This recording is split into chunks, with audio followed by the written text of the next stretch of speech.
Chapter 1136. At the same time, outside the ice lake, after Qin Feiyang and the other two entered the castle, the white-robed old man's divine might went straight to the bottom of the lake. Who dares to disturb my meditation? Immediately, a pleasant voice sounded from the bottom of the lake, but it was filled with a bone-piercing chill. Following closely, a mighty divine might rushed out from the bottom of the lake, like a torrent of beasts, rolling up monstrous waves and pouncing towards the white-robed old man standing in the air. The white-robed old man was surprised. Not good. Suddenly, he seemed to have thought of something, and his face suddenly changed. Without any hesitation, he retreated like lightning. However, the speed of the divine might was even more terrifying, instantly imprisoning him in the air. Dong! At the same time, a huge snow python rushed out from the ice lake and floated in front of the white-robed old man.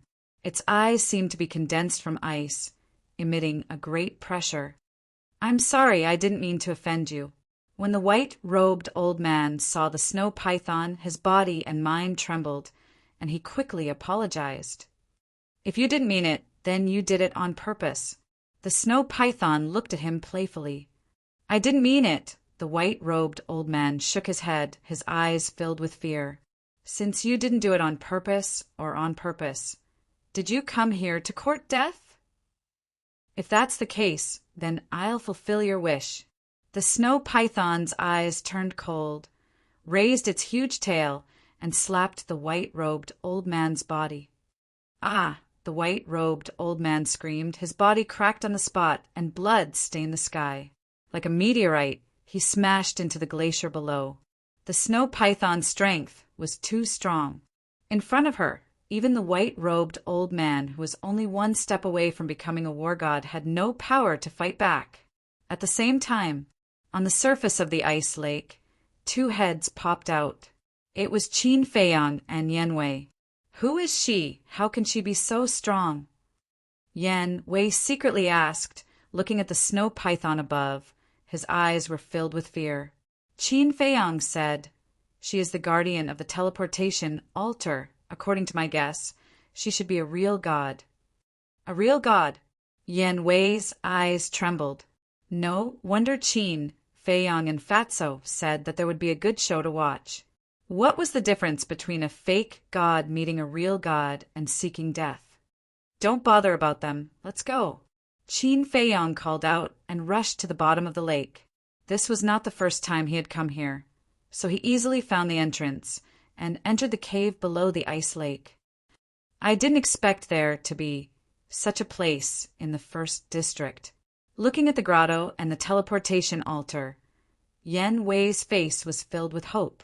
Qin Feiyang smiled faintly and pointed his index finger in the air. Battle chi surged out and gushed towards the teleportation altar. Whoa! Very soon, the teleportation altar was activated. Whoosh! But at the same time, the snow python transformed into a meter long and appeared in the cave. "Greetings, Senior." Qin Feiyang's pupils shrank, and he hurriedly bowed. Yan Wei was also respectful. He didn't even dare to breathe loudly. The snow python glanced at Yan Wei, then looked at Qin Feiyang and jokingly said, "Do you think that you can slip away from under my nose?" Qin Feiyang looked a little embarrassed. Suddenly, the snow python glanced at Yan Wei and said to Qin Feiyang, "You can go, but he can't." "Why?" Qin Feiyang wondered. The snow python said, "Because he's not from the Great Qin Empire, he can't set foot in that place. There's such a rule." "What about the Mu family? They also went to the Great Qin Empire a lot. Why don't you care?" Qin Feiyang frowned. The snow python said, "That's because I didn't see it. If I saw it, I wouldn't allow them to go to the Great Qin Empire. You didn't see it." Qin Feiyang was stunned and immediately smiled. "That's easy." Qin Feiyang waved his hand and sent Yan Wei to the castle, then said, "Senior, you can't see it like this." The veins on the snow python's forehead jumped. "Does this kid think I'm a monkey?" Just when she was about to go crazy, Qin Feiyang spoke first. Senior, there's a problem that has puzzled this junior for a long time. What's the problem? The snow python asked. Qin Feiyang suspiciously asked. Why do the state preceptor and the Black Iron Army have a time limit to enter the Forgotten Continent, but I don't? What do you think? The snow python asked. Qin Feiyang said, This junior has seriously thought about this problem. This junior thinks that senior should be protecting this junior. Protecting you? The snow python was stunned and sneered. Boy, you're too self-righteous. Qin Feiyang frowned. Then, senior, why don't you tell me why? Because of your ancestor. Only your family's ancestor has that much face, not you. Do you understand? The snow python said. Qin Feiyang smiled bitterly. It's actually because of his ancestor again. The forefathers plant trees, the descendants enjoy the shade. This sentence is really not wrong. Because of his ancestor, Gongsun Bei let him go. Because of his ancestor, he and the young lady of the Dragon Phoenix house escaped from the hands of the chief tower. Because of his ancestor, they escaped from the inland sea. Also, because of the ancestor, the snow python turned a blind eye to it. Although he has never seen his ancestor, he doesn't know how much kindness he has received from his ancestor over the years. It's hard to repay. Suddenly, Qin Feiyang remembered the old man in the white robe and asked, Senior, where's the old man of the Mu family? He's kneeling outside. The snow python said lightly. Qin Feiyang was secretly speechless. Making a fake god kneel outside. I'm afraid that in the world, only this guy in front of him can do it. No matter what the reason is, I have to thank Senior for taking care of me all these years. If there's a chance in the future, Junior will definitely repay Senior. Qin Feiyang bowed and stepped on the teleportation altar, quickly disappearing. Repay! The snow python muttered to herself. But in the next moment, she couldn't help but be annoyed. Originally, she came to stop Yan Wei, but in the end, Qin Feiyang repeatedly changed the topic, and she forgot about this matter. Little guy, you dare to play tricks with me. Just you wait. Next time you won't be able to finish your meal. She snorted coldly, flew out of the cave, and landed on the ice lake. She saw the old man in the white robe kneeling on the snow. The snow python looked down at him condescendingly and said, I just heard Qin Feiyang say that your Mu family often goes to the great Qin Empire. The old man in the white robe tensed up. This is slander. Slander? The snow python sneered. Do you still remember the promise you made to me when you came to the Forgotten Continent? I remember. The old man in the white robe nodded. The snow python said, Then tell me, the old man in the white robe said. At that time, we promised that we would stay in the Forgotten Continent forever and never set foot in the great Qin Empire again. That's right. At that time, I couldn't bear it, so I allowed you to stay in the Forgotten Continent. But what about you? It's fine if you don't know how to be grateful, but you also went against me behind my back. Now, tell me, how should I resolve this matter? The snow python said lightly. Although her tone was calm, it was filled with a great pressure. The old man in the white robe's face changed. He hurriedly said, Master, we really didn't go there. It's Qin Feiyang who is slandering us. Please investigate. Still quibbling. You've disappointed me too much. Originally, if you were willing to admit your mistakes and repent, I would be merciful and let your Mu family live. But now, the snow python's eyes flashed coldly. Hand over the gate of time and space. What? The old man in the white robe's eyes trembled. The gate of time and space is the Mu family's biggest reliance.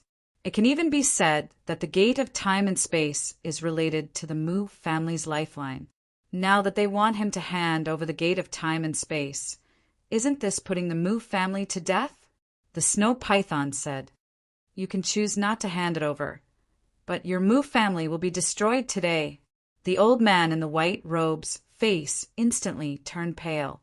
He hurriedly said, I'll hand it over. I'll hand it over immediately. As he spoke, he took out the gate of time and space. This is the real gate of time and space, vast and mighty. The snow python looked at the gate of time and space, then looked at the old man in the white robe. This is your last chance. Take care of yourself. After saying that, she flashed and landed in front of the old man in the white robe. She rolled up the gate of time and space and entered the ice lake without looking back. The surface of the lake gradually calmed down, and a thin layer of ice slowly condensed. The old man in the white robe powerlessly collapsed on the snow. His old face was full of pain and despair. This time he came out with full confidence to snatch the divine crystal. However, in the end, not only did he fail to snatch the divine crystal, but he also lost the 9-star War Emperor. Now, even the gate of time and space is gone. This loss is too great. It can't even be described as disastrous. He regretted it in his heart. If he knew this would happen, he wouldn't have done it in the first place.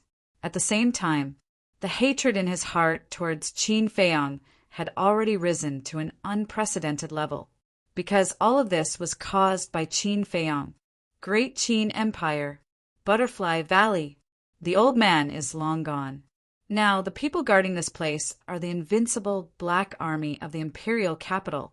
In the valley, the invincible Black Army stood straight with halberds in their hands. In a blink of an eye, there are more than 100 of them. Furthermore, these people were all battle saints. The strongest person is a deputy commander of the invincible Black Army, who is a 9-star War Saint. A 9-star War Saint is definitely the strongest existence in the 9 states of the Great Qin Empire, because the strongest prefecture master in the history of the 9 states is not stronger than a 9-star War Saint. For example, the ugly old woman Zhu was only a 9-star War Saint. Therefore, in the years that the invincible Black Army has been stationed in the Spirit State, the Spirit State has never been peaceful. Of course, with the invincible Black Army, Wang Hong, the current prefecture master, is only in name. Swoosh! In the sky above Butterfly Valley, a white figure appeared out of thin air. It is Qin Feiyang. Who is it? Qin Feiyang didn't hide his aura at all. Therefore, the invincible Black Army stationed in the Butterfly Valley discovered him immediately. 14th Prince. However, when they saw Qin Feiyang's real face, they all changed color. Clang! Following that, one by one, they waved their halberds and rushed into the sky, surrounding Qin Feiyang. The void here was instantly filled with a murderous aura. They really think highly of me. They sent so many people to guard here. Chapter 1137. Qin Feiyang, you shouldn't have come back. Along with a loud shout, a burly man flew up to the sky. His eyes were as cold as a blade. Greetings, Deputy Commander. The invincible Black Army bowed.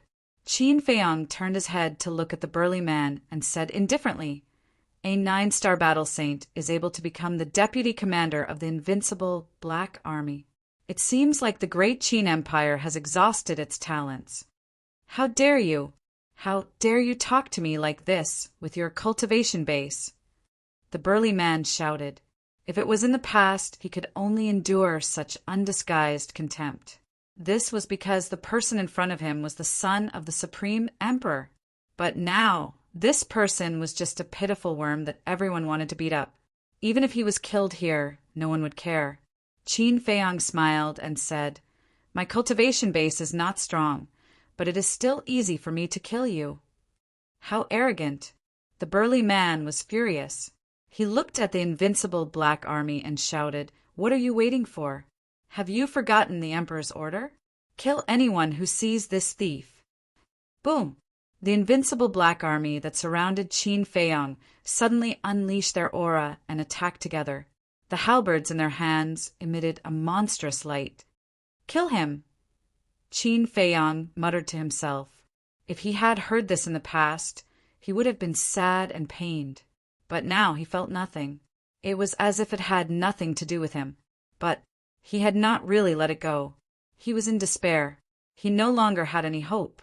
Without any extravagant hopes, naturally there wouldn't be so much disappointment and emotions. Swoosh!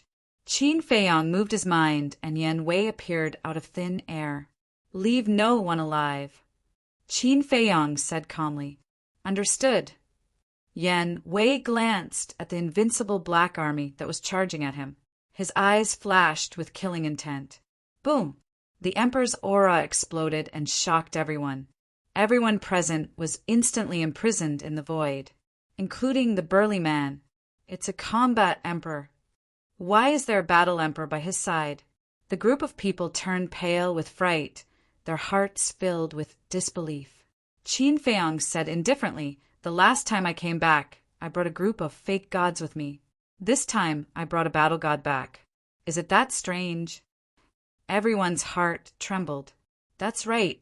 Even a false god could be invited, let alone a mere battle arch. The burly man's face turned pale as he begged, Your Highness, I was wrong. Please have mercy on me. Don't kill me, begging for mercy so soon? Qin Feiyong was stunned. Originally, he thought that as the deputy commander of the invincible Black Army, he should have some backbone, but he didn't expect that he would be scared before the battle even started. Qin Feiyong's eyes flashed. He said to Yan Wei, Keep him. All right. Yan Wei nodded. The formless emperor's aura was like a sharp blade. In the blink of an eye, it sliced through the throats of more than 100 invincible Black Army soldiers. The void here suddenly bled like a waterfall. Except for the burly man, no one was spared. All of them died on the spot. Seeing this scene, the burly man panicked even more. He was so scared that he peed his pants. Qin Feiyong turned to look at him and said indifferently, I can spare your life. You betrayed the emperor and joined me.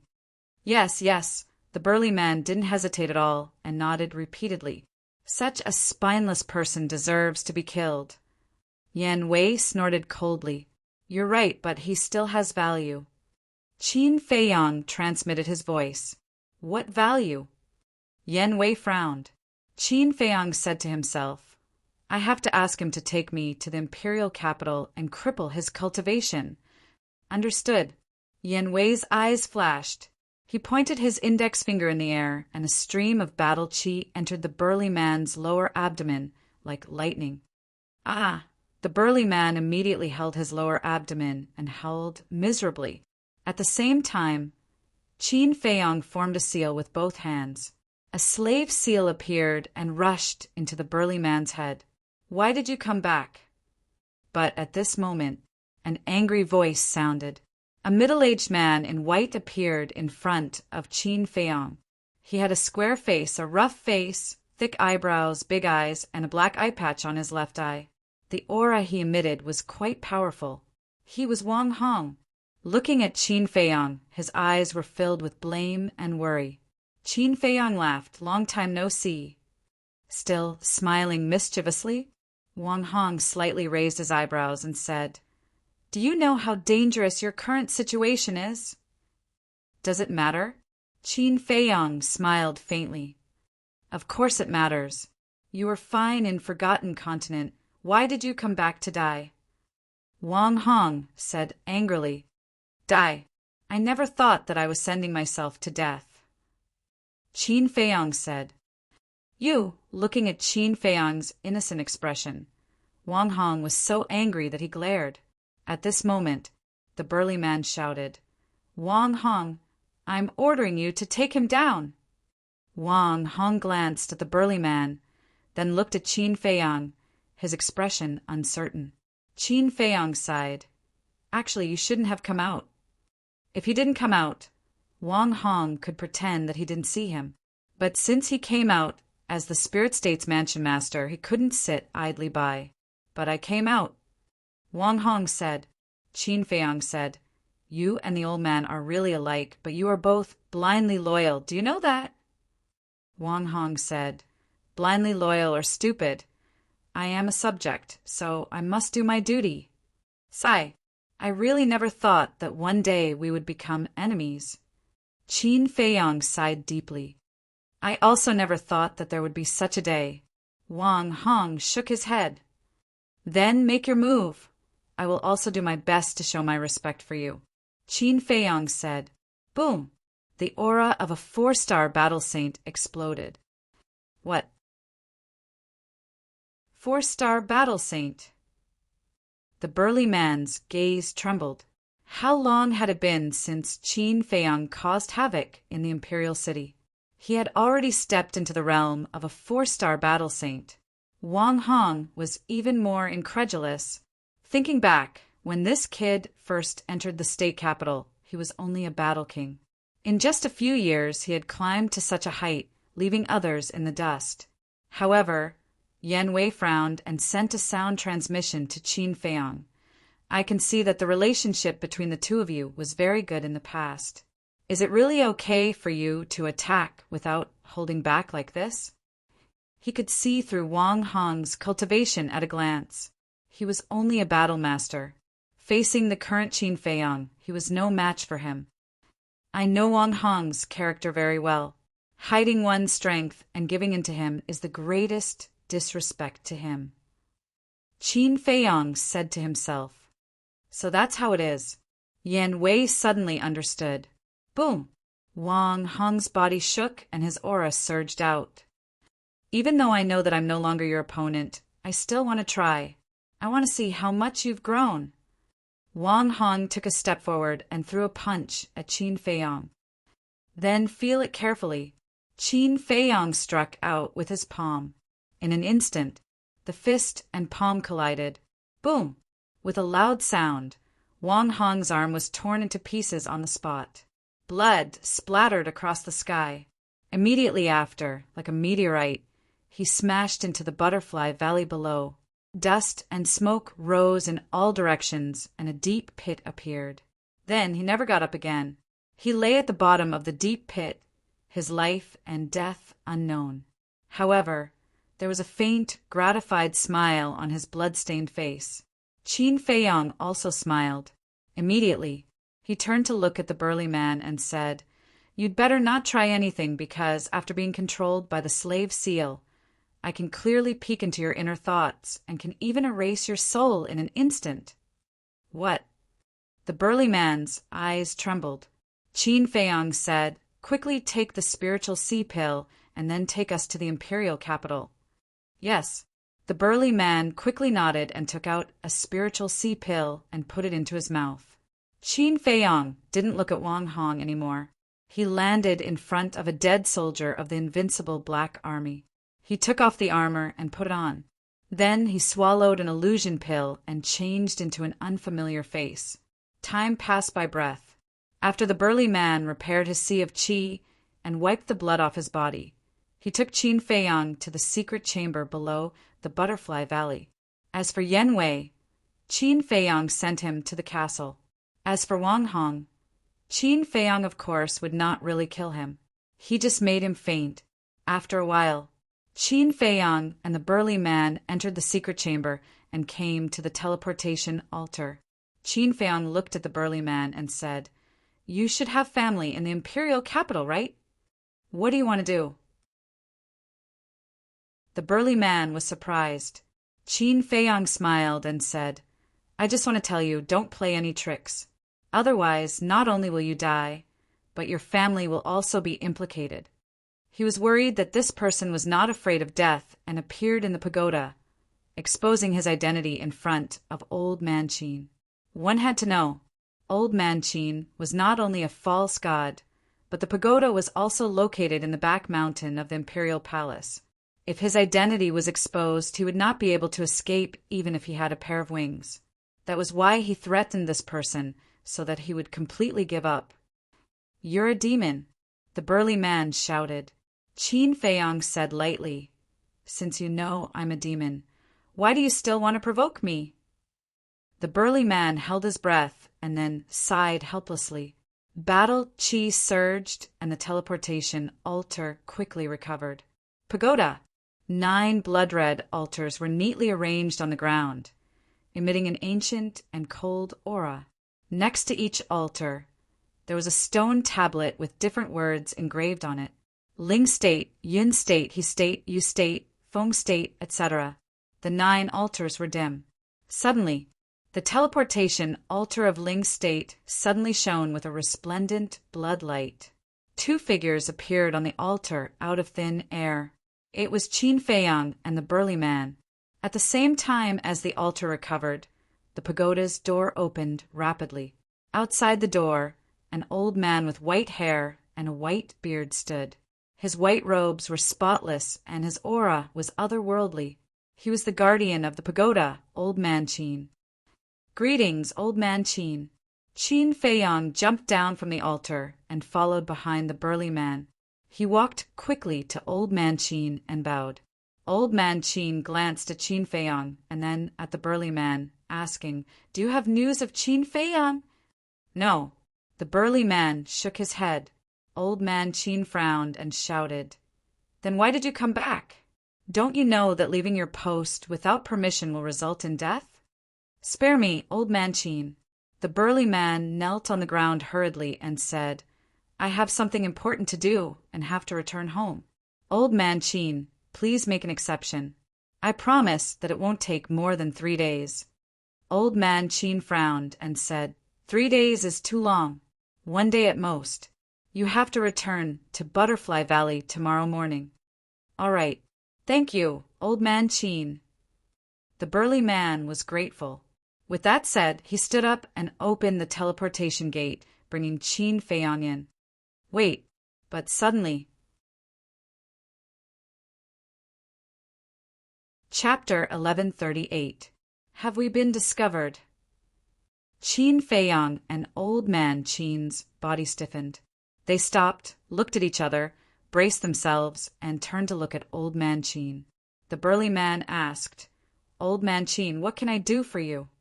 He was extremely nervous. Old Man Qin said, "I heard that the Invincible Black Army and the Kirin Army are very close to the Imperial Preceptor?"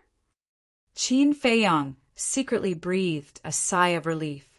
However, Old Man Qin's question aroused his interest. At the same time, in the face of Old Man Qin's sudden question, the burly man was also a little unprepared. Old Man Qin looked at the burly man and said, "I don't want to hear any lies." "I don't dare." The burly man quickly lowered his head and said fearfully, "Then say it." Old Man Qin said. The burly man hesitated for a moment, looked up at Old Man Qin and said, "To be honest, it's not that we are very close to the Imperial Preceptor. It's because the Imperial Preceptor has a high status, and we dare not disobey his orders." Old Man Qin said, "Then what do you think of the Imperial Preceptor?" After that, Old Man Qin looked at Qin Feiyang and said, "You can also tell me your opinion." Qin Feiyang was stunned and hurriedly shook his head. "I don't dare to talk nonsense." "It doesn't matter. There's no one here except me. And what you're going to say next, I won't mention it to anyone," Old Man Qin said. Qin Feiyang turned to look at the burly man. The burly man also looked very embarrassed and didn't speak for a long time. Looking at the expressions of the two, Old Man Qin frowned and then looked at Qin Feiyang and said, "You say it." Qin Feiyang said in fear, "Old Man Qin, I'm just an ordinary soldier in the Invincible Black Army. How dare I evaluate the Imperial Preceptor? Just say it. Why are you talking nonsense? Moreover, because you're an ordinary soldier in the Invincible Black Army, I want to hear your opinion the most. After all, the people who are in contact with the Imperial Preceptor the most are some commanders. It's hard to guarantee that they won't be soft-mouthed." Old Man Qin glanced at the burly man as he spoke. The burly man's eyes trembled. Old Qin's words could be said to have a profound meaning. Qin Feiyang's eyes flashed. He cupped his hands and said, "Then I will speak frankly." "Yes." Old Man Qin nodded. Qin Feiyang said, "This lowly one thinks that Imperial Preceptor is deceiving his superiors and concealing the truth with one hand." Old Qin's eyes instantly emitted a fierce light when he heard this, and he seemed to be overbearing. He looked at Qin Feiyang and asked, "How do you know?" Although the Grand Preceptor always says that he is thinking for His Majesty, many people know that he has a hidden agenda. Qin Feiyang said. Continue. Old Qin said, "I won't mention those trivial matters. Let's just talk about Qin Feiyang." Back then, the imperial tutor guessed that Qin Feiyang might be in the Forgotten Continent. Logically speaking, he should have reported such an important matter to His Majesty as soon as possible. But he didn't. He directly sent the great commander to the Forgotten Continent to kill Qin Feiyang. This is enough to show that his motive for killing Qin Feiyang is not simple. There is one more thing. This lowly one heard that the imperial preceptor once went to the Forgotten Continent alone. Qin Feiyang said. Old Qin's eyes flashed. He was silent. Qin Feiyang also did not say anything, because he believed that with old Qin's intelligence, he would definitely be able to hear something from his words. For him, this could be considered a piece of good news, because old Qin definitely did not ask this on a whim. He definitely already suspected the imperial preceptor. A moment later, old Qin waved his hand and said, "Okay, you can leave." This lowly one will take his leave. Qin Feiyang and the burly man bowed and saluted. Then they opened another teleportation gate and walked in one after another. Inner city, in a luxurious mansion, in front of a hall, Qin Feiyang and the burly man appeared out of thin air. "Sir," outside the main hall, for guards were standing straight. Seeing the burly man suddenly appear, the four were stunned. "Sir, aren't you in the spirit state? Why did you suddenly come back? Could it be that you already know Qin Feiyang's whereabouts?" When they came back to their senses, the four hurriedly went up and asked. "There is still no news of Qin Feiyang. This time, I came back to take care of something. You guys guard outside. Without my order, no one is allowed to come in." The burly man glanced at the four and ordered. Then, he led Qin Feiyang straight into the hall. After closing the door, the burly man turned to Qin Feiyang and said, "I have brought you into the imperial capital. Now, shouldn't you also remove the slave seal? Do you think I am stupid? If I remove the slave seal now, you will immediately inform the imperial preceptor and the emperor. Then, won't I become a turtle in a jar?" Qin Feiyang sneered.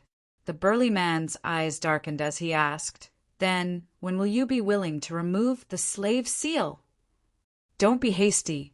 When I am safe, I will naturally set you free." Qin Feiyang smiled faintly. The burly man said in a deep voice, "This time you came back to see the Empress. But now the Empress is imprisoned in the Violet Light Palace and is guarded by the Kirin army. Without my help, you can't enter at all." Violet Light Palace. Qin Feiyang clenched his fists as a cold light flashed in his eyes. He glanced at the burly man and sneered. "If you want to use this to threaten me, then you are gravely mistaken." With that, he took out the image crystal. Buzz! A moment later, a middle-aged man appeared in the void. He was thin but as straight as a pine tree. He wore a purple armor, and his hair was mottled with white hair. He exuded an aura of vicissitudes. And on his battle armor, there was an eye-catching Qilin pattern.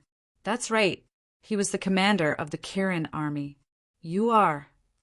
Looking at Qin Feiyang, the commander of the Kirin army had a trace of suspicion on his face. Qin Feiyang smiled and said, "We haven't seen each other for half a year. Have you already forgotten me? Haven't seen each other for half a year." The commander of the Kirin army was even more confused. "Looks like I need to remind you." Qin Feiyang smiled. With a slight thought, he activated the slave seal. The commander of the Kirin army immediately held his head and cried out in pain. Qin Feiyang stopped activating the slave seal and smiled. "Now, do you know who I am?" "It's you. You dare to come back." The commander of the Kirin army looked at Qin Feiyang in disbelief. Ever since he was controlled by Qin Feiyang, he had been trying to find a way to break the slave seal, but no matter what he did, he could not break it. So, when he felt the familiar pain, he immediately knew who the person in front of him was. Come to my place right now. I'm at the mansion of the deputy commander of the invincible Black Army. Qin Feiyang then gave the commander of the Kirin Army a set of coordinates. In less than 3 breaths, the commander of the Kirin Army landed in the Grand Hall and looked at Qin Feiyang with a trace of surprise in his eyes. He asked, "You've reached the 4-star Battle Saint realm?" Qin Feiyang nodded. "Good job."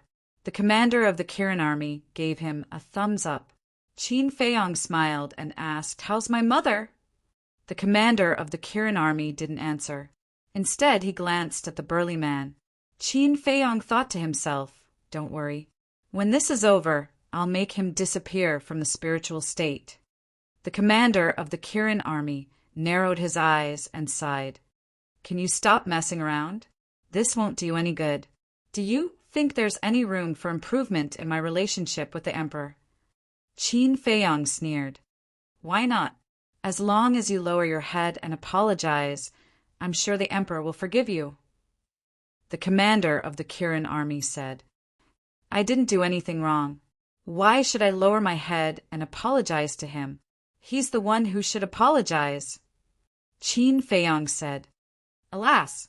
The commander of the Kirin Army sighed deeply and said with a smile, "Although Her Majesty was sent to the Violet Light Palace, she's been doing well since she saw you last time. Her complexion is much better than before." Qin Feiyang asked, "Has he visited my mother?" Of course, he was referring to the emperor. "No." The commander of the Kirin Army shook his head and said, "Are you disappointed?" "I've never expected anything.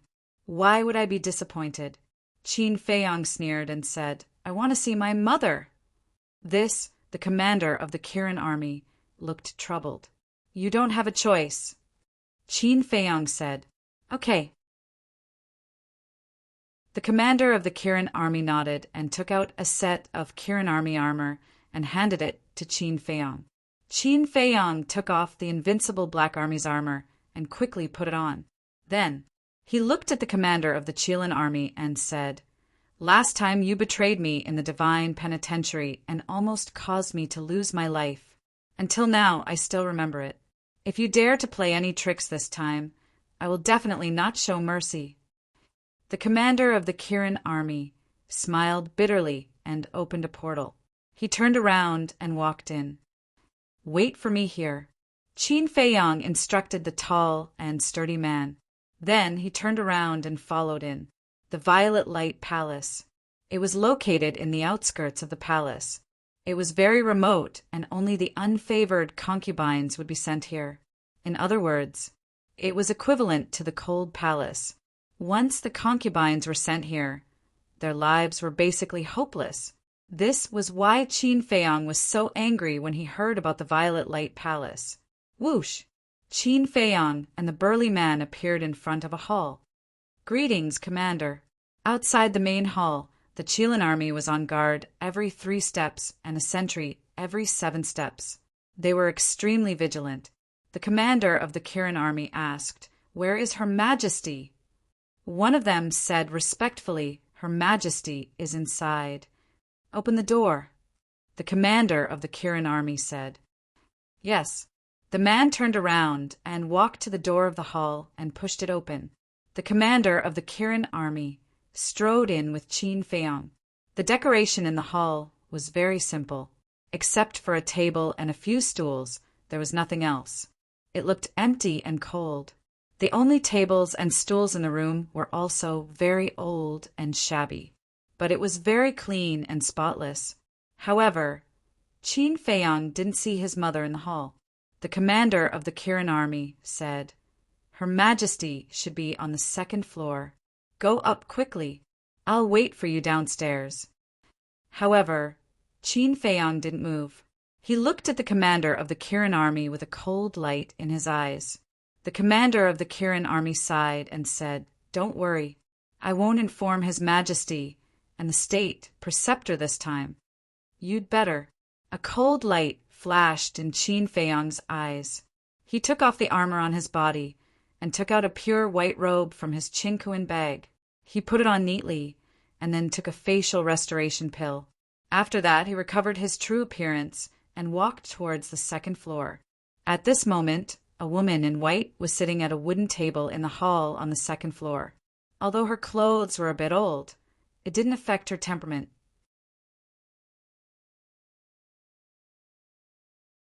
Chapter 1139. On the table, there was water, flour, and sugar. The woman sat in front of the table with a rosy face, making all kinds of exquisite pastries.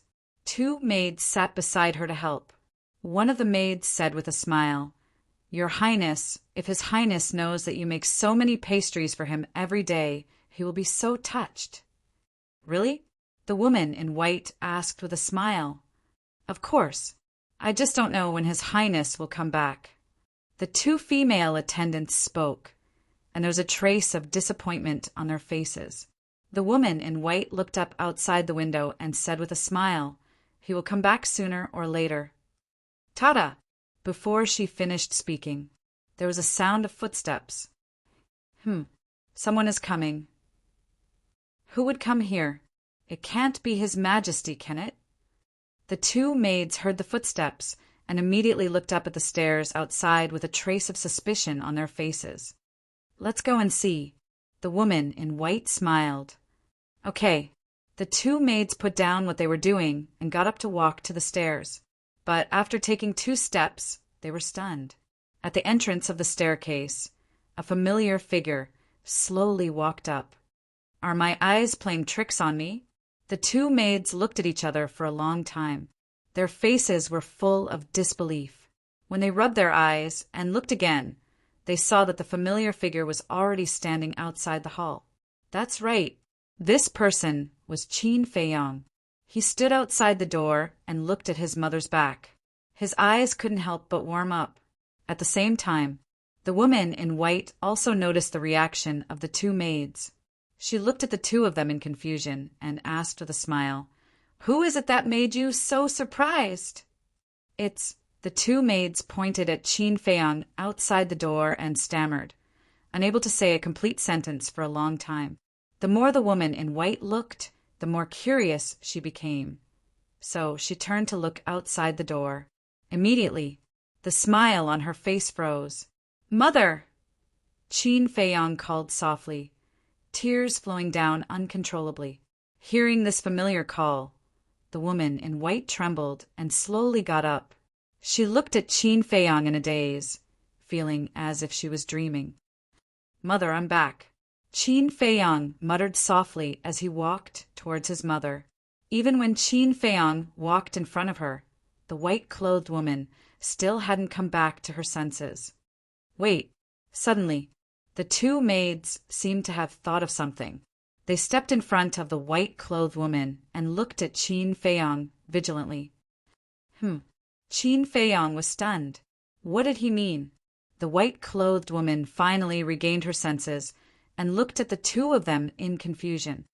"Your Majesty, His Majesty went to the Forgotten Continent. He shouldn't have returned so quickly.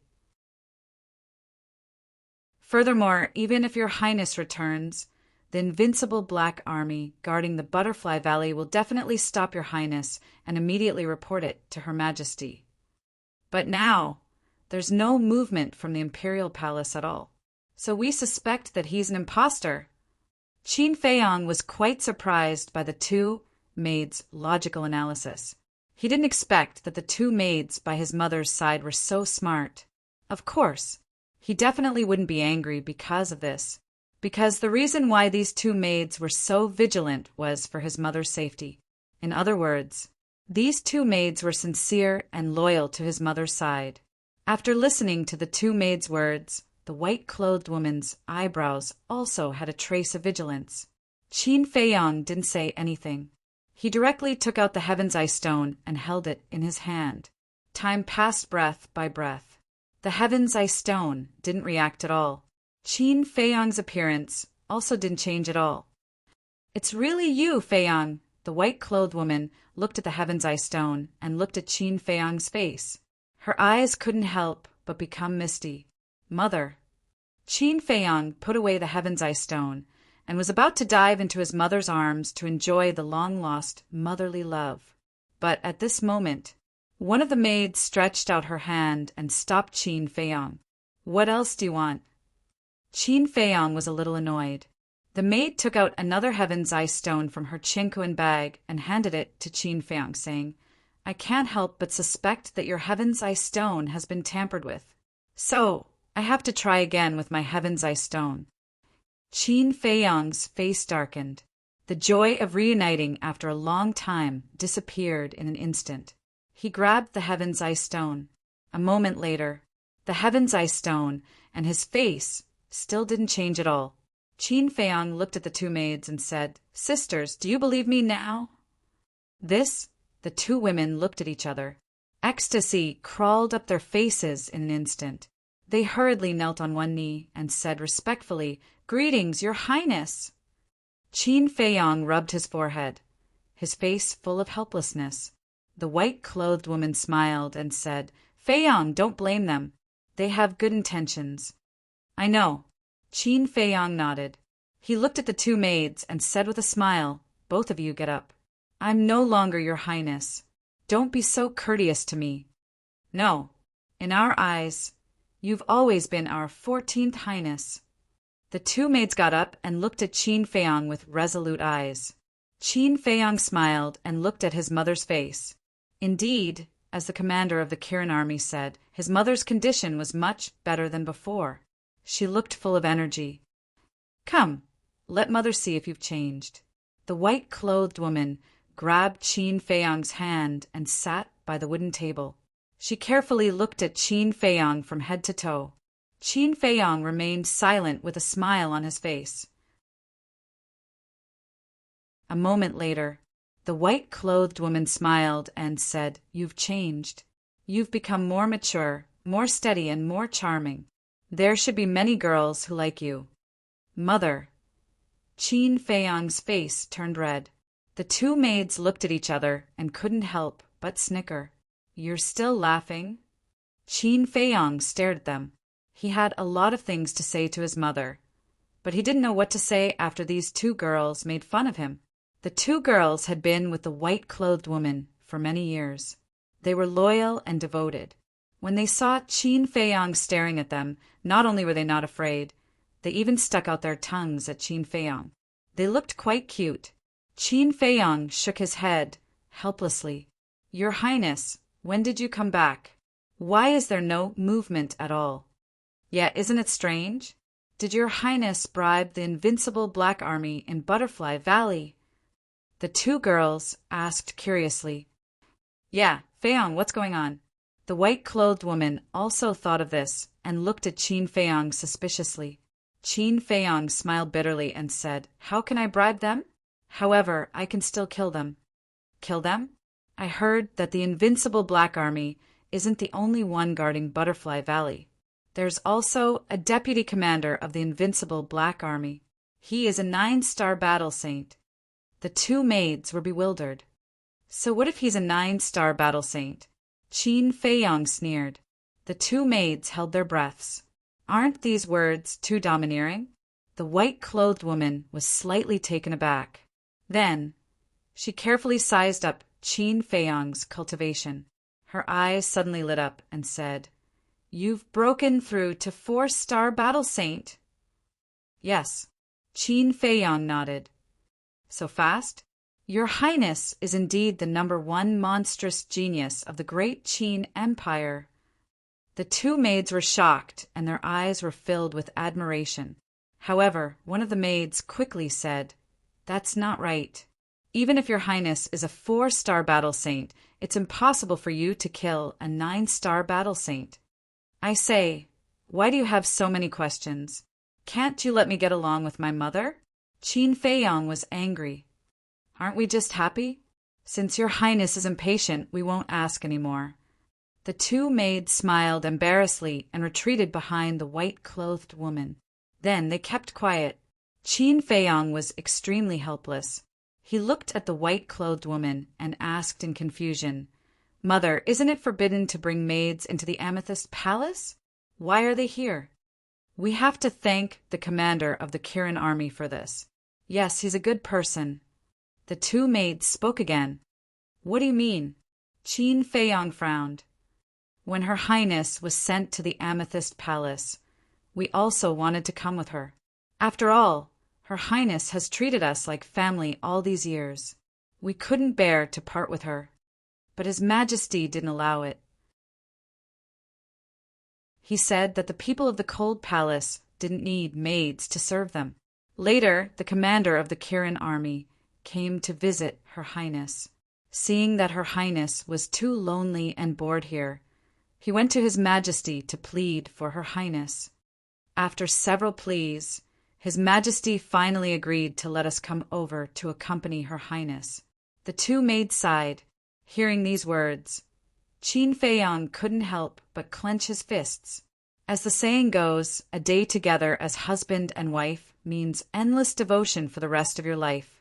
Was there a need to go so far? Not even two maidservants? All right, it's all in the past. Don't mention it again. The white-clothed woman waved her hand and smiled.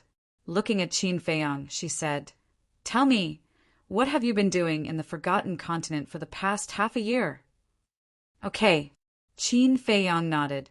Suppressing the anger in his heart, he recounted his experiences during this period without holding back. The white-clothed woman was shocked to hear it. Her heart ached, and she was proud. Her heart ached because in just a few months he had experienced so many hardships. Her pride was because Qin Feiyang was able to survive under the pursuit of so many powerhouses. Just this ability alone was enough to leave anyone in the dust. It's all Mother's fault for not being able to give you a peaceful environment, causing you to encounter so many setbacks at such a young age. She blamed herself. No, I have never blamed Mother, nor do I have the right to blame Mother. On the contrary, I hate myself. Why am I so weak that I have to get permission from others to stay by my mother's side? Qin Feiyang lowered his head, his hands tightly clenched together. Looking at Qin Feiyang's pained expression, the two maids' hearts ached and tears flowed down. The white-clothed woman couldn't help but feel sad. Qin Feiyang raised his head and looked at the three of them. Releasing his hands, he smiled and said, "It's not easy to meet Mother. Let's not talk about these unhappy things." Yes, let's not talk about it." The white-clothed woman nodded, then looked at the two maids, pointed at the pastries on the table, and said with a smile, "Go steam these pastries and let Feiyang have a taste." Pastries? At this time, Qin Feiyang noticed that there were all kinds of pastries on the table. He asked suspiciously, "Mother, you're the only one here. Why did you make so many pastries?" One of the maids said, "Her Majesty made these especially for you." "For me?" Qin Feiyang was stunned and said in surprise, "Mother knew that I would come back today." "No." The white-clothed woman shook her head. Qin Feiyang was stunned and even more puzzled. She didn't know, but she made so many? "Your Highness, you don't know, but ever since you left, Her Majesty has been making these pastries every day, because Her Majesty didn't know when you would come back. She just hoped that you could eat the pastries she made the moment you came back, so that you could feel the warmth of home."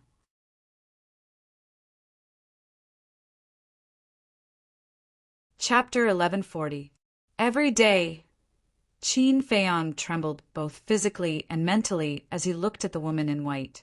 The woman in white smiled and said, "Now that you've grown up, there's nothing I can do for you. I can only do these for you. These are enough." Qin Feiyang nodded hard. His voice was sobbing as he tried to control the emotions that were about to collapse in his heart. Although this was just a small matter, anyone could do it once in a while. But day after day, year after year, he believed that no one in the world could do it except his great mother. Every single one of these pastries represented her longing and motherly love. Glancing at Qin Feiyang, the two maids didn't say anything. They silently cleaned up the pastries on the table, feeling sad. Qin Feiyang and the woman in white were also silent. The atmosphere in the hall seemed a little heavy. Suddenly, Qin Feiyang gritted his teeth and looked at the woman in white, saying, "Mother, come with me." The woman in white was stunned. She shook her head and was about to speak. Qin Feiyang said again, "I know Mother has her difficulties and can't leave the capital, but it's okay to leave for a while, right? I just want to live with Mother alone for a while, even if it's only for a month or even half a month." The woman in white lowered her head and didn't say anything. Alas! At this time, a sigh sounded. Then, the commander of the Kirin army walked into the hall and looked at the woman in white, saying, "Your Majesty, if you just leave for a month or so, it shouldn't be a problem." Qin Feiyang, the woman in white, and the two maids immediately looked up at the commander of the Kirin army. The commander of the Kirin army said, "His Majesty and the state preceptor won't come here unless something important happens. So as long as we don't say anything, no one will know that you've left. I'll try my best to hold them back and not let them come here while you're away. But what if they find out? Not only you will be implicated, but they will also be held accountable."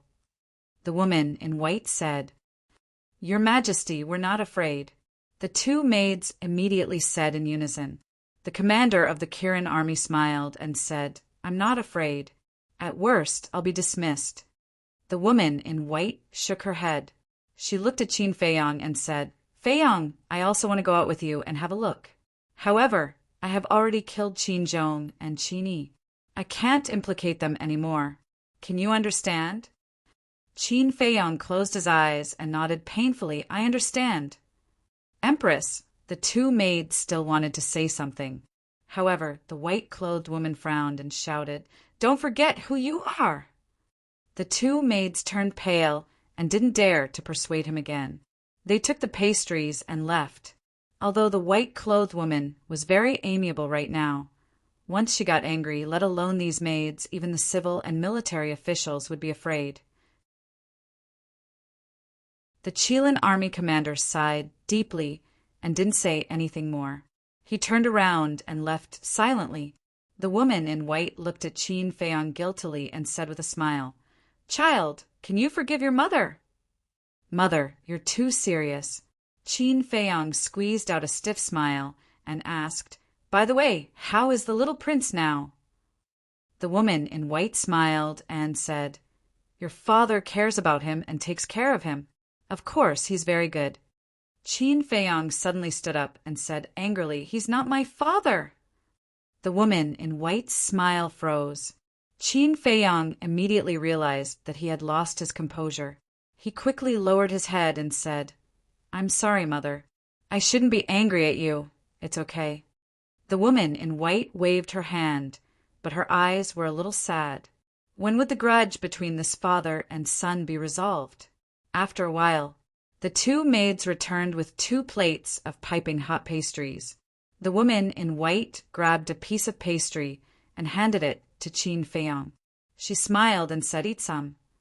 Qin Feiyang nodded and took a bite. Suddenly his eyes were filled with tears. It still tasted the same as when he was young. "Eat more if you like it." The woman in white smiled. "Okay." Qin Feiyang held back his collapsing emotions. He picked up the jade plate and stuffed the pastries into his mouth one by one. His mouth couldn't hold them all. He didn't know what to say, but he knew that he had to finish these pastries, because these were made for him by his mother. It was his mother's love for him. When the two maids saw this scene, they silently shed tears. They felt injustice for Qin Feiyang. He was such a good prince. Why did the emperor treat him so ruthlessly? He didn't want much. He just wanted to be with his mother. And in the world, which child didn't want to be with his mother? However, the emperor wanted to deprive her of even this. She had to meet him secretly. That was too cruel. The 2 plates of pastries were wolfed down by Qin Feiyang, just like that. He put down the jade plate, wiped the tears on his face, got up, looked at the woman in white, and said, "Mother, I'm leaving." "So soon?" The woman in white was a little caught off guard. "I have something important to do," Qin Feiyang said. The woman in white got up and said, "Well, you have to take good care of yourself outside. Don't tire yourself out." I know. Qin Feiyang nodded, turned to the two maids, bowed, and said, I'll have to trouble you two to take good care of my mother in the future. We will. The two maids nodded. Qin Feiyang knelt on the ground. After kowtowing to his mother 3 times, he got up resolutely and quickly disappeared from the sight of the three. His Highness doesn't have anything important to do. He doesn't want to stay any longer. One of the maids sighed. Yes, His Highness's love for Her Highness is deep in his bones. He's afraid that the longer he stays, the more reluctant he will be to leave Her Highness. The other maid sighed in a low voice. Hearing the two maids' words, the woman in white trembled and murmured, Feiyang, I'm sorry, back to Qin Feiyang. He walked down the stairs, silently, just as the two maids said. He didn't want to stay any longer. He was afraid that if he stayed any longer, he would be reluctant to leave his mother. Now, as long as he knew that his mother was well, he could rest assured. Why did you come down so quickly? The commander of the Kirin army stood in the center of the hall and asked Qin Feiyang. But when he saw the tears on Qin Feiyang's face, he regretted asking that. Qin Feiyang didn't answer him. He said, Help me keep an eye out. I don't want my mother to be hurt again. After saying that, he opened a teleportation door. The commander of the Kirin army nodded and asked, What's your next plan? I don't know. Qin Feiyang shook his head. His eyes were full of confusion. Then he walked into the portal without looking back. The next moment, he appeared beside the burly man, put on the armor of the invincible Black Army, and changed his appearance. Then he said lightly, Let's go. Okay. The burly man nodded. About 100 breaths later, the two of them arrived in the sky above the Butterfly Valley again. Qin Feiyang took off his armor and looked down. The corpses of the invincible Black Army soldiers who died in the hands of Yen Wei were still there. However, Wang Hong was nowhere to be seen. He should have returned to the city. Can you help me remove the slave seal now? The burly man looked at Qin Feiyang's back and asked anxiously. Qin Feiyang didn't answer. With a thought, he erased the burly man's soul. The burly man didn't even have the chance to scream before he fell down. The world is so big. Where should I go now? Qin Feiyang looked at the sky and muttered to himself.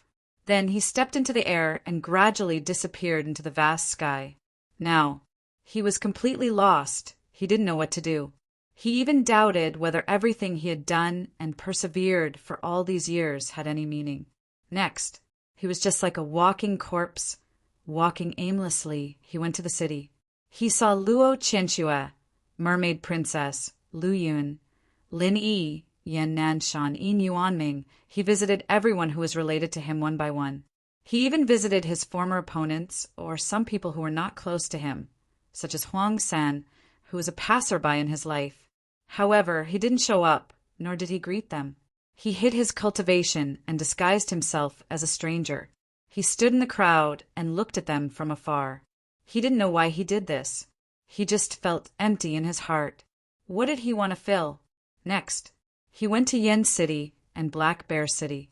There were many acquaintances in these two places, such as Elder One of the Martial Arts Hall, the beautiful woman Ji Shui, and Li Ji. There was also the Ling family, which was Ling Yunfei's clansman.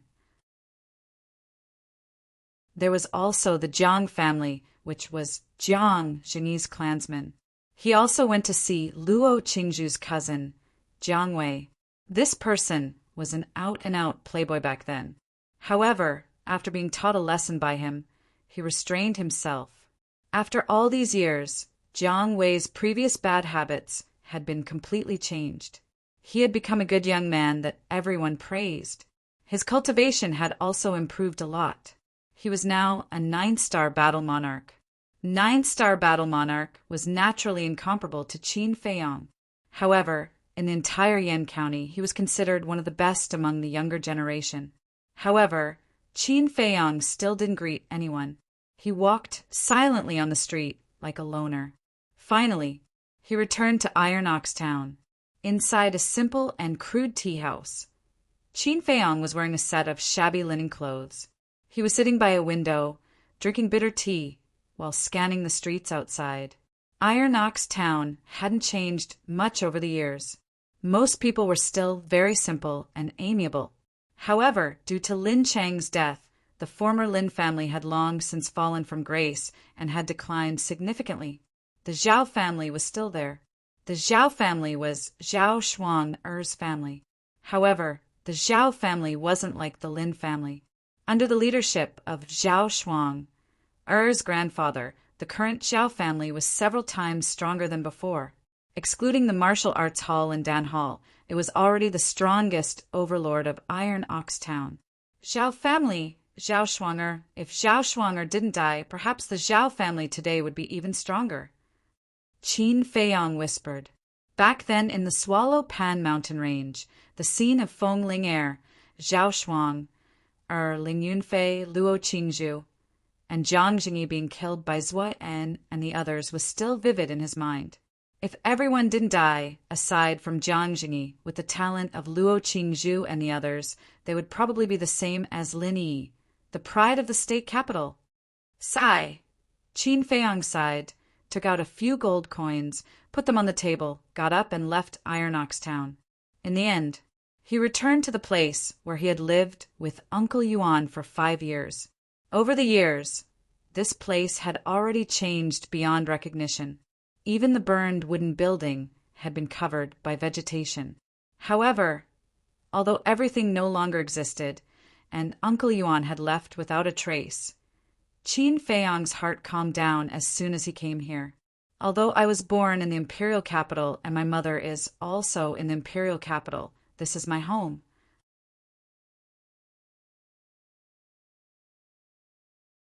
Chapter 1141. After that, Qin Feiyang did not go anywhere else. It took him 3 days to build a courtyard. He also built an artificial lake in front of the courtyard. From then on, Qin Feiyang stayed here. During the day, he fished by the lake. At night, he cultivated in the courtyard. He had 3 meals a day, rain or shine. His empty heart became more and more full with each passing day as he lived such a peaceful life. In the blink of an eye, 3 months had passed. Boom! That night, his cultivation level broke through to a 5-star battle saint. However, the breakthrough did not disturb his peaceful life. Everything was still the same as before. He was like a hermit who lived in seclusion in the forest. He did not pay attention to the outside world and lived an ordinary life. One day in the morning, a burly man in golden armor landed in the sky above Butterfly Valley. Where is he? Looking at the dead silent Butterfly Valley, the burly man in golden armor could not help but frown. Suddenly, he fixed his gaze on a certain spot below. There were hundreds of corpses lying on the ground, and there were signs of decomposition. What happened? The burly man in golden armor was in disbelief. Where is Wang Hong? Suddenly, he raised his head and roared. His voice was as loud as a bell and pierced through the clouds. Swish! Soon, Wang Hong appeared in the sky above Butterfly Valley. Looking at the corpses below, his expression changed. The burly man in golden armor looked at Wang Hong and asked gloomily, "What happened?" "I don't know." Wang Hong shook his head. Hundreds of invincible black army soldiers were killed, including a deputy commander. "You tell me that you don't know?" The burly man in golden armor was furious. Wang Hong's body trembled. He quickly said, "I really don't know. I have been in the city all this time and have never been to Butterfly Valley." The burly man in golden armor looked at Wang Hong carefully. Seeing that Wang Hong was not lying, he asked, "You didn't hear anything?" "No." Wang Hong shook his head again. In fact, he happened to be in Butterfly Valley at that time. If he denied it now, it was obvious that he was protecting Qin Feiyang. This is strange. Who has the ability to kill these invincible black army soldiers silently? The golden-armored man furrowed his brows. Wang Hong nodded and said, "It is indeed very strange. The deputy commander is a 9-star battle saint. To be able to kill him silently, this person's strength should be Speaking of which, both of their eyes trembled as they exclaimed in unison, "Battle Dharch!" The golden-armored man's face darkened as he asked in surprise, "Could it be that Qin Feiyong has returned?" "Qin Feiyong?" Wang Hong was startled, then shook his head. "I don't think it's him, because he's a very smart person. It's impossible for him to come back and die.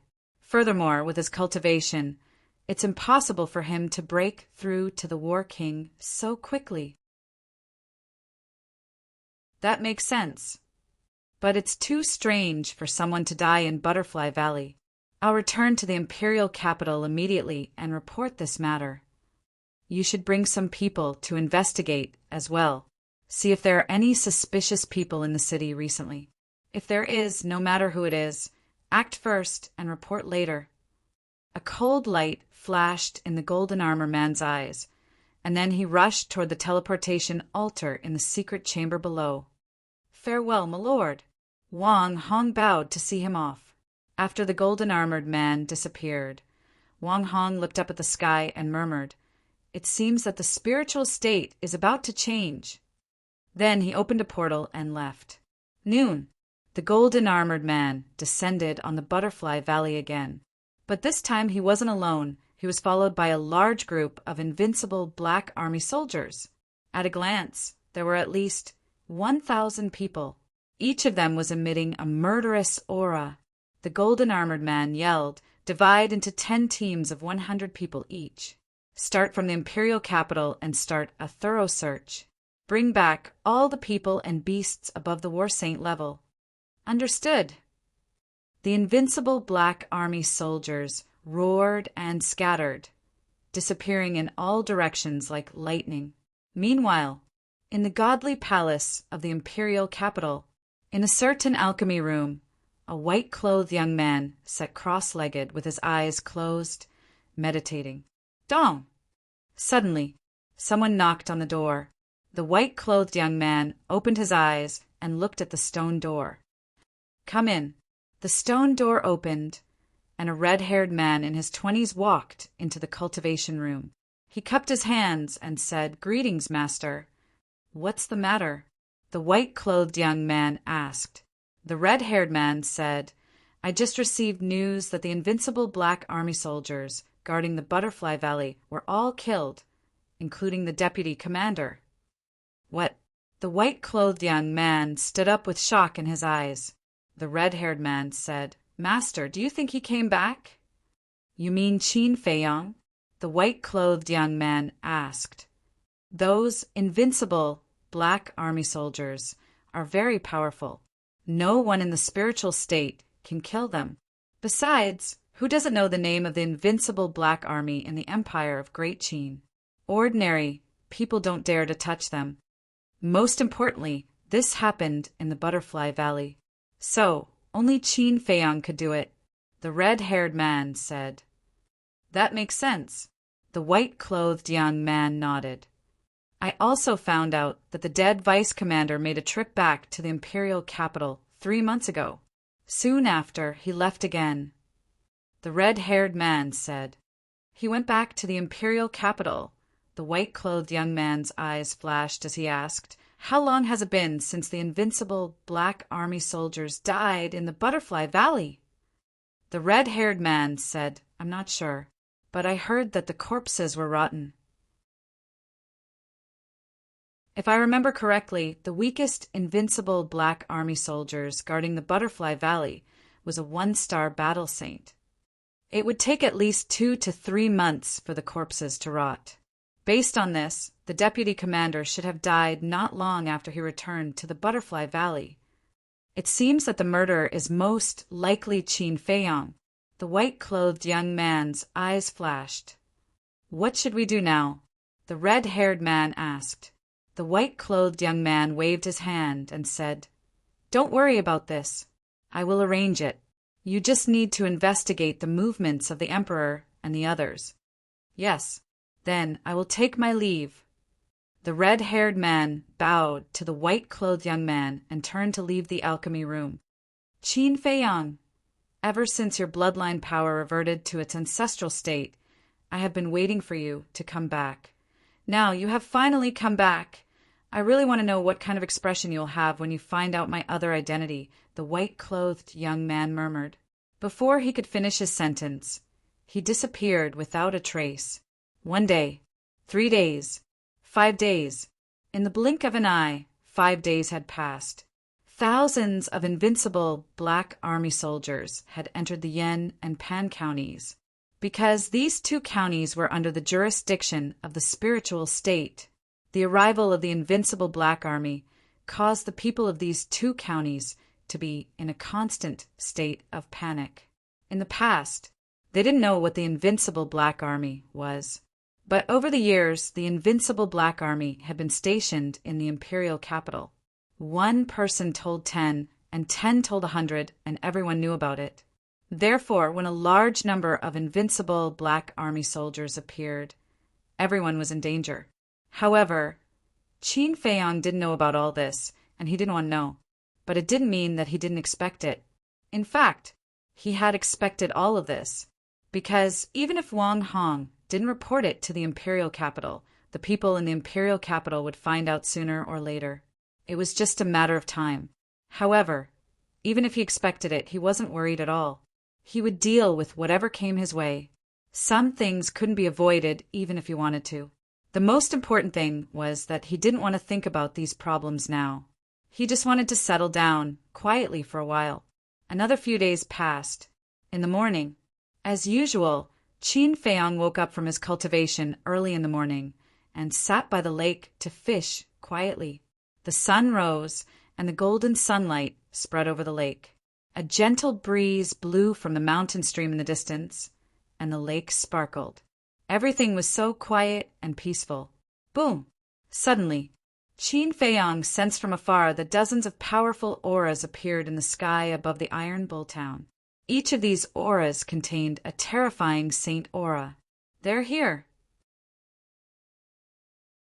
He muttered to himself without any expression on his face. He didn't even look up in the direction of the Iron Bull town. He kept looking at the floating on the lake. In fact, there were no fish in this lake at all, because when he built this artificial lake, he didn't put any fish in. And he sat by the lake every day fishing, not really fishing, but cultivating his body and mind. In other words, he wasn't fishing for fish, but for mind. But he knew that he didn't have much time here, because everyone in the Iron Bull town knew that he used to live here, and the invincible Black Army would definitely not forget to search here. You're really here. Suddenly, a hearty laugh sounded. This voice, Qin Feiyang frowned and looked up. He saw a young man in white appear out of thin air above the lake. Qin Feiyang couldn't be more familiar with that face. It was Lu Xingchen. Qin Feiyang asked suspiciously, "Why are you here?" "Why can't I be here?" Lu Xingchen asked back. He took a step forward and landed beside Qin Feiyang. "No, I mean, how did you get out of the imperial city?" Qin Feiyang said, "One had to know. From the imperial city to the spiritual state, one had to pass through the pagoda, and the pagoda was guarded by Elder Qin. Very few people in the world could sneak into the pagoda in front of Elder Qin." Lu Xingchen laughed. "Have you forgotten? My space divine item can move." Qin Feiyang shook his head and laughed. Needless to say, he had really overlooked this point. Indeed, with a space divine item that could move, entering the pagoda was a very simple matter. "Then why are you looking for me? How do you know I'm here?" Qin Feiyang said, "Of course I'm here because I miss you, an old friend. As for why I know you're here, it's actually very easy to judge because you have nowhere else to go in the great Qin Empire." Lu Xingchen smiled faintly. Qin Feiyang shook his head and smiled and asked again, "Then how do you know I'm back?" "Speculation, but obviously I guessed right." Lu Xingchen said. Qin Feiyang said, "What about the state preceptor and the others? Do they know I'm back?"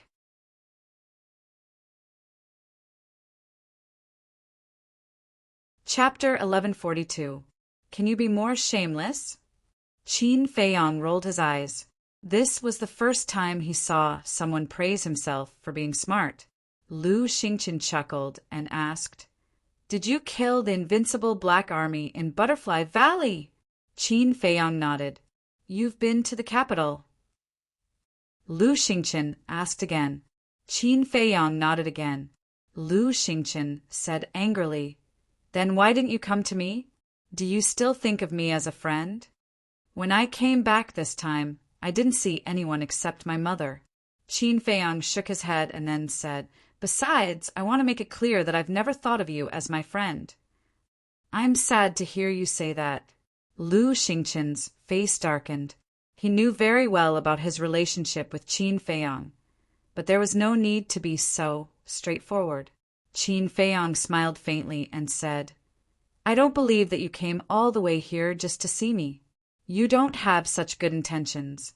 Let's not beat around the bush." "You bastard. Well, I did come to see you because I have a few things to tell you. First of all, do you remember Ling Yu, Zhao Yu, Feng Ranran, and Luo Dan?" Lu Xingqian asked. "Of course." Qin Feiyang nodded. "They're missing," Lu Xingqian said. Qin Feiyang turned to look at him in surprise. "When you came back last time, they were still there, but when you left, they disappeared with you. I even went to Fengzhou and Yuzhou to investigate them. Do you know what I found?" Lu Xingqian said mysteriously. "What's the result?" Qin Feiyang frowned. Lu Xingqian said, "According to my investigation, although these 4 people came from Yuzhou and Fengzhou, there is no information about them in Yuzhou or Fengzhou." "Impossible," Qin Feiyang said resolutely. Yuzhou and Fengzhou were the birthplaces of the 4 of them. Moreover, the 4 of them were such monstrous geniuses. How could they not have any information about them? I also felt that this matter was very inconceivable. Thus, I carefully investigated it.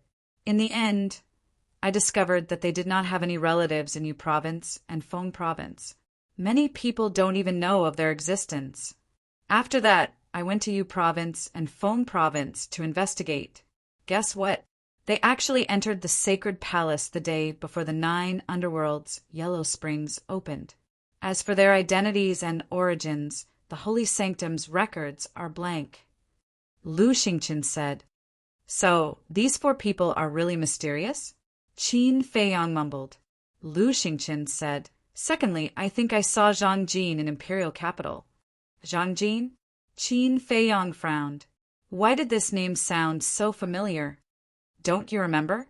He is Zhang Ren's younger brother. He is somewhat related to you." Lu Xingqian said, "So it's him." Qin Feiyang suddenly realized, after being reminded by Lu Xingqian, he remembered that Zhang Jin used to work in the resource hall of the Holy Sanctum. His aptitude was mediocre, but his character was not bad. Later,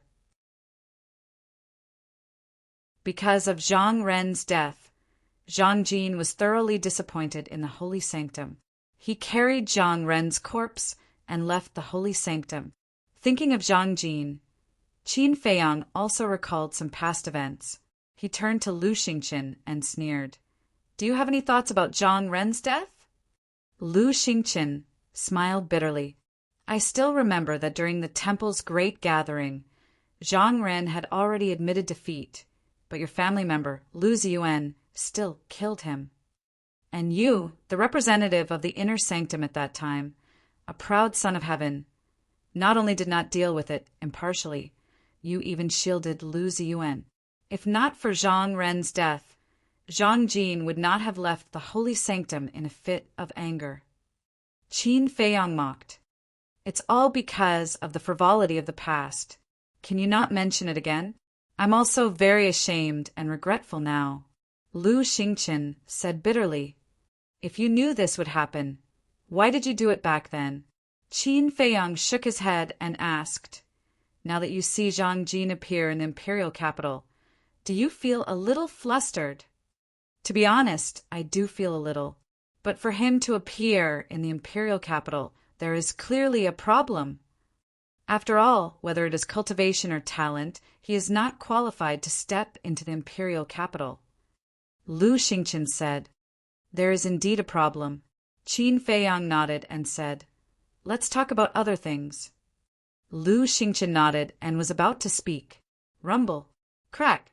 A loud noise suddenly came from Iron Ox Town. The two hurriedly raised their heads and looked in the direction of Iron Ox Town. Their eyes were filled with surprise. The loud noise was incessant, followed by a strong wave of battle. Lu Xingqian said in a low voice, "Do you feel it? It's the holy aura." Qin Feiyang nodded and said, "It should be the invincible Black Army that is in trouble. But in this small Iron Ox Town, is there anyone who can fight against the invincible Black Army? Let's go and take a look." Qin Feiyang's eyes flashed. He decisively put down the fishing rod and rushed to the sky, flying towards Iron Ox Town. Lu Xingqian followed closely behind. Qin Feiyang suddenly turned his head and looked at Lu Xingqian. He did not notice before, but now he realized that Lu Xingqian's aura also carried a holy aura. 5-star battle saint. Finally, he saw Lu Xingqian's cultivation clearly, but even his jaw almost dropped. How did this person do it? One had to know. He had opened the door of potential and received the inheritance of his ancestor, causing his bloodline to revert to its ancestral state. That was why he could break through to 5-star battle saint so quickly. But Lu Xingqian actually caught up to him? This was too inconceivable. Lu Xingqian seemed to have noticed Qin Feiyang's surprise. He revealed his white teeth and smiled. "Didn't I tell you before? I was once a god of war." Qin Feiyang raised his eyebrows. Lu Xingqian had indeed said this before, but he did not take it to heart at that time. He thought that Lu Xingqian was just joking. But now, hearing this sentence again, he could not help but hesitate. Could it be true? Lu Xingqian pointed to the sky in front of them and said, "Don't think about it. Look at the sky above Iron Ox Town. It's very interesting." Qin Feiyang looked up suspiciously, and his eyes suddenly widened. Above Iron Ox Town, a white-clothed youth was crazily slaughtering a group of invincible Black Army soldiers. He was extremely powerful. But this was not the main point. The main point was that white-clothed youth looked exactly like him. He was practically another Qin Feiyang. Lu Xingqian asked suspiciously, "Brother Qin, is he an imposter, or are you an imposter? Or are you the one who arranged this?" Qin Feiyang rolled his eyes at him and said in a deep voice, "How could I arrange for someone to impersonate me? Who is this person? What's his purpose for impersonating me?" That's amazing. The cultivation of those invincible Black Army soldiers were between 1-star and 4-star battle saints, but he could easily destroy them. And I can't see through his cultivation, Lu Xingqian said.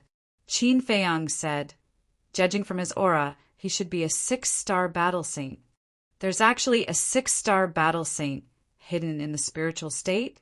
Lu Xingqian was shocked. Not good. Suddenly, Qin Feiyang's expression changed. After such a terrifying battle, Iron Ox Town below would have been destroyed. He quickly looked down at Iron Ox Town.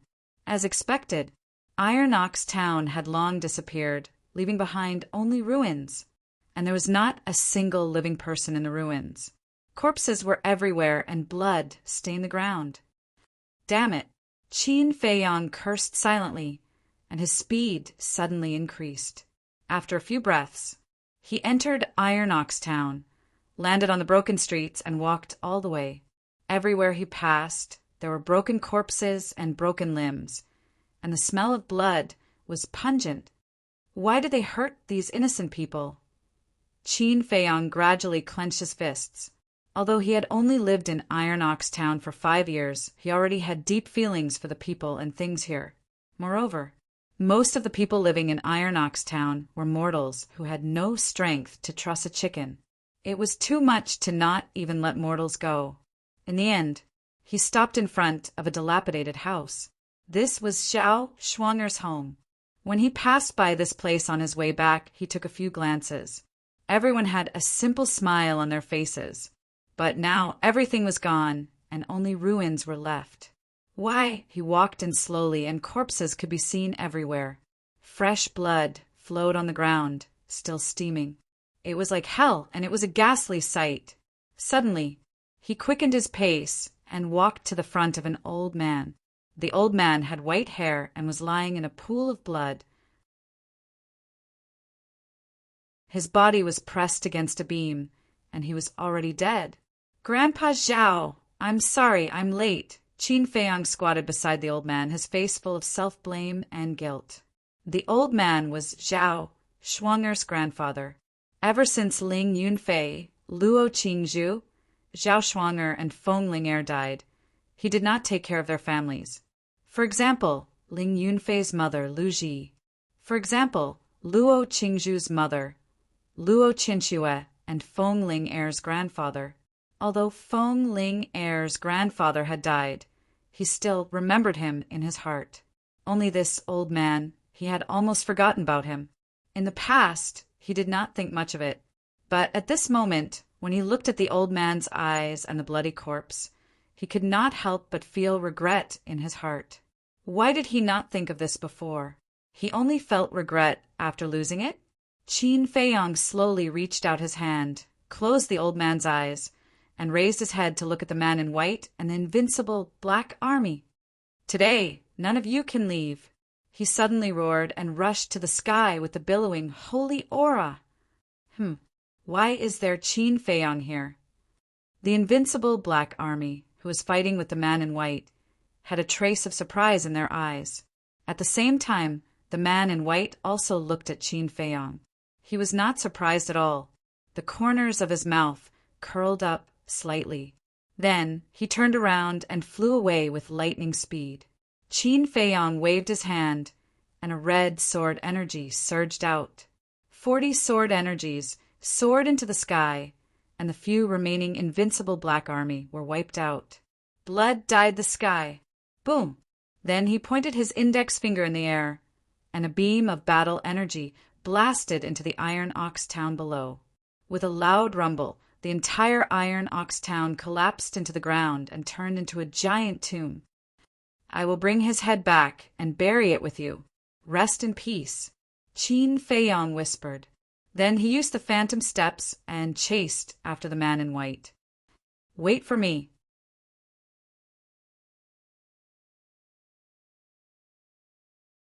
Chapter 1143. In the void, the man in white took a mysterious step, moving as fast as lightning.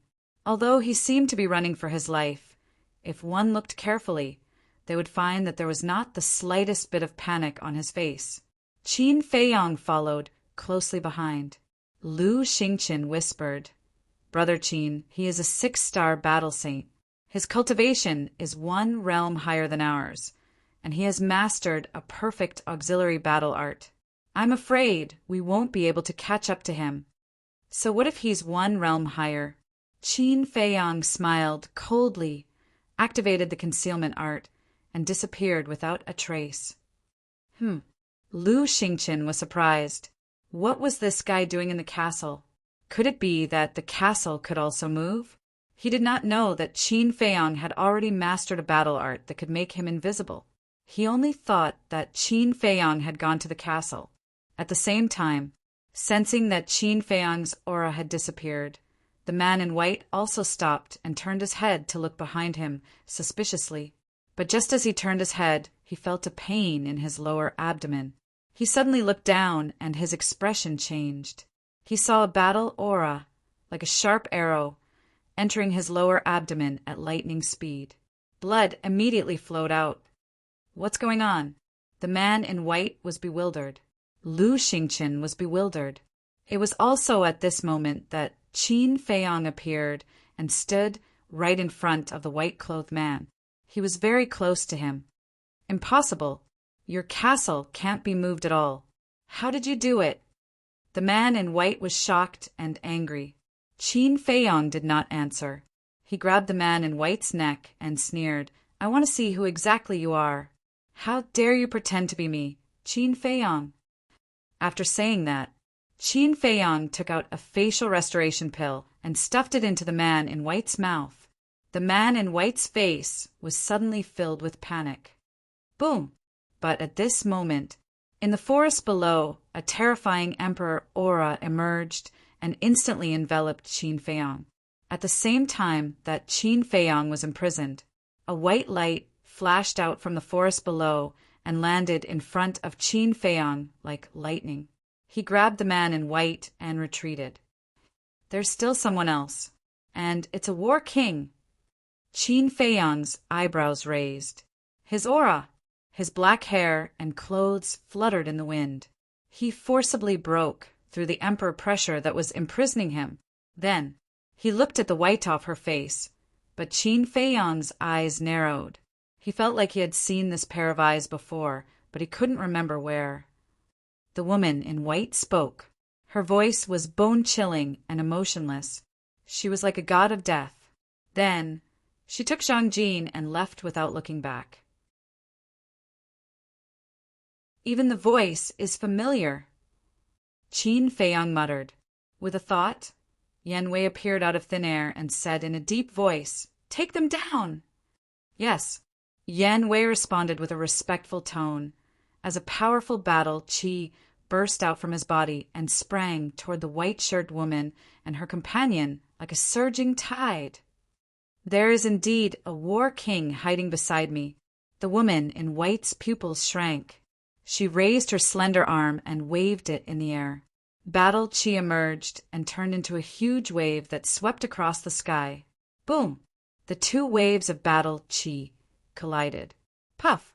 Yan Wei's body trembled and he retreated. A trace of blood flowed out from the corner of his mouth. The woman in white's body was also trembling slightly. A mere 1-star war king dares to behave atrociously in front of us. You really don't know what's good for you. Yan Wei's eyes turned cold. He executed the heavenly demon's 9 steps and charged towards the woman in white. The heavenly demon's 9 steps was not only a perfect support skill, it was also a perfect killing skill. In other words, this was a skill that was both offensive and defensive. With every step he took, his aura would increase tremendously. Even the air was trembling. At this moment, he was like a demon god descending to the world. His aura was extremely powerful. When he took the 4th step, both his speed and his aura had reached an unprecedented level. Boom!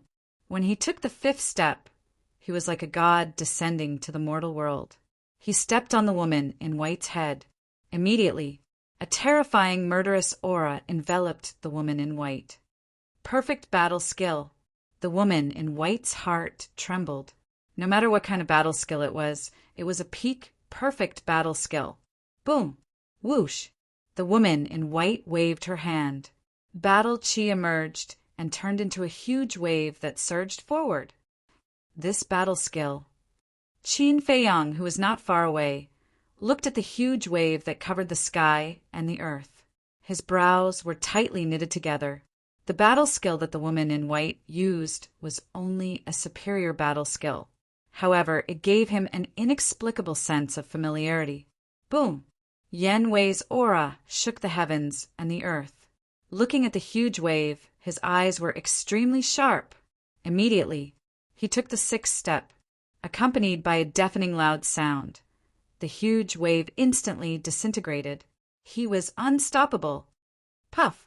The woman in white spat out a mouthful of blood. However, her eyes became colder and colder. Waterlong sky. She let go of the man in white and roared. Her long hair danced wildly in the air. It was as if a female demon had appeared. Her murderous aura was monstrous. Boom! Battle qi poured out like a waterfall. Huge waves that covered the sky surged in the void above. It was as if this place had turned into a vast ocean. The destructive aura swept in all directions. Waterlong sky. This is the 2nd move of the sunflower water art. Qin Feiyang's gaze trembled. The memories that had been sealed in his mind for a long time gushed out uncontrollably. How is this possible?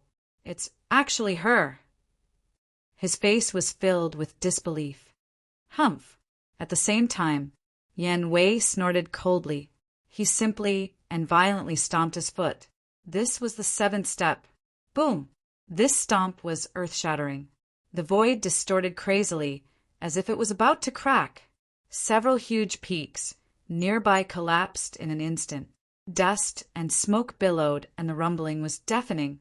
As for the huge wave, it was like a broken mirror. It cracked bit by bit until it finally disintegrated and dissipated between heaven and earth. Puff! The woman in white was sent flying. Blood gushed out of her mouth. Yan Wei also retreated a few steps. However, he only suffered a slight injury. After stabilizing his body, he immediately charged towards the woman in white. His aura was surging.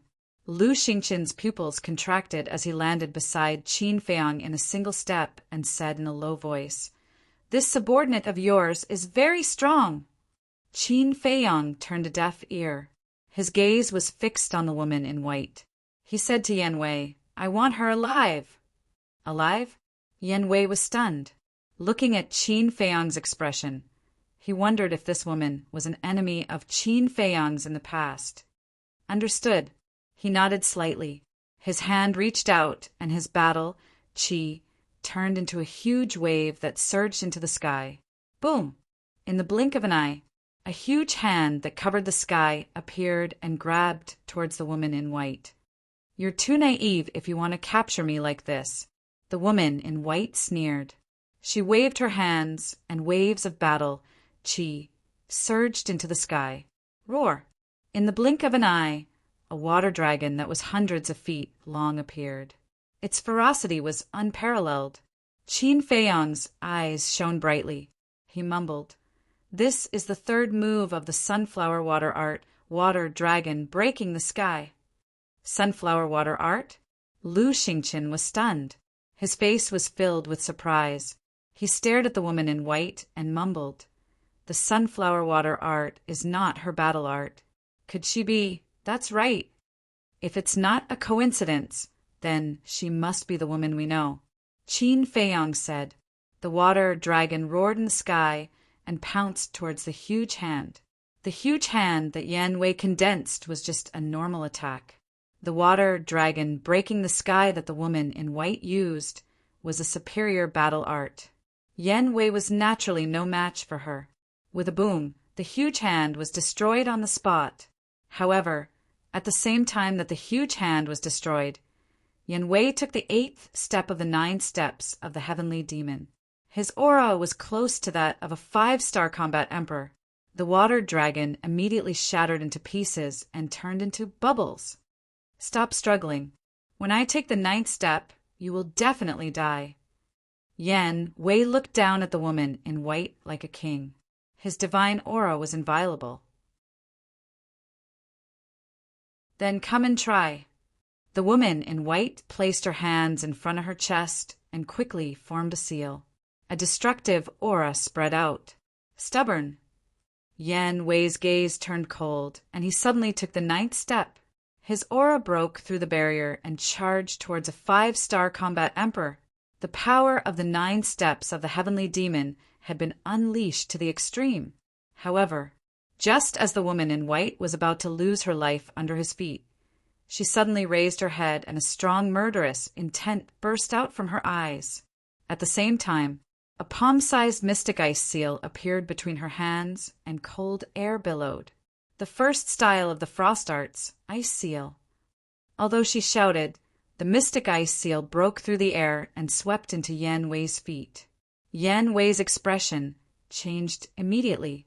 He could clearly feel that when the mystic ice seal entered his feet, a shocking cold current suddenly swept through his entire body. His limbs began to stiffen. White snowflakes quickly appeared on his clothes, skin, and even his hair.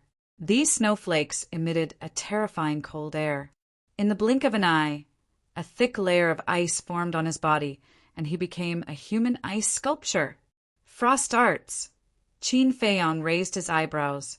Yan Wei and the woman in white had the same cultivation, but she was able to seal Yan Wei in ice. This was enough to prove that this so-called frost arts was also a perfect battle art, and it was also a peak perfect battle art. The woman in white looked at Yan Wei with disdain and turned to Qin Feiyang, saying, "I believe you have already guessed who I am." "Dong Qing," Qin Feiyang said. The woman in white sneered, "That's right, it's me. Are you surprised?" Qin Feiyang was silent. Lu Xingqian looked at Qin Feiyang and asked Dong Qing, "Where have you been all these years?" Haha, Dong Qing laughed crazily. She took off her mask and revealed a face as beautiful as a flower. Dong Qing was once the pride of the inner palace. Her appearance was not bad, and it was not an exaggeration to say that she was peerless. But right now, her face was filled with hostility and hatred. She looked at Lu Xingqian and said, "I went to hell, but I was not satisfied, so I came back from hell."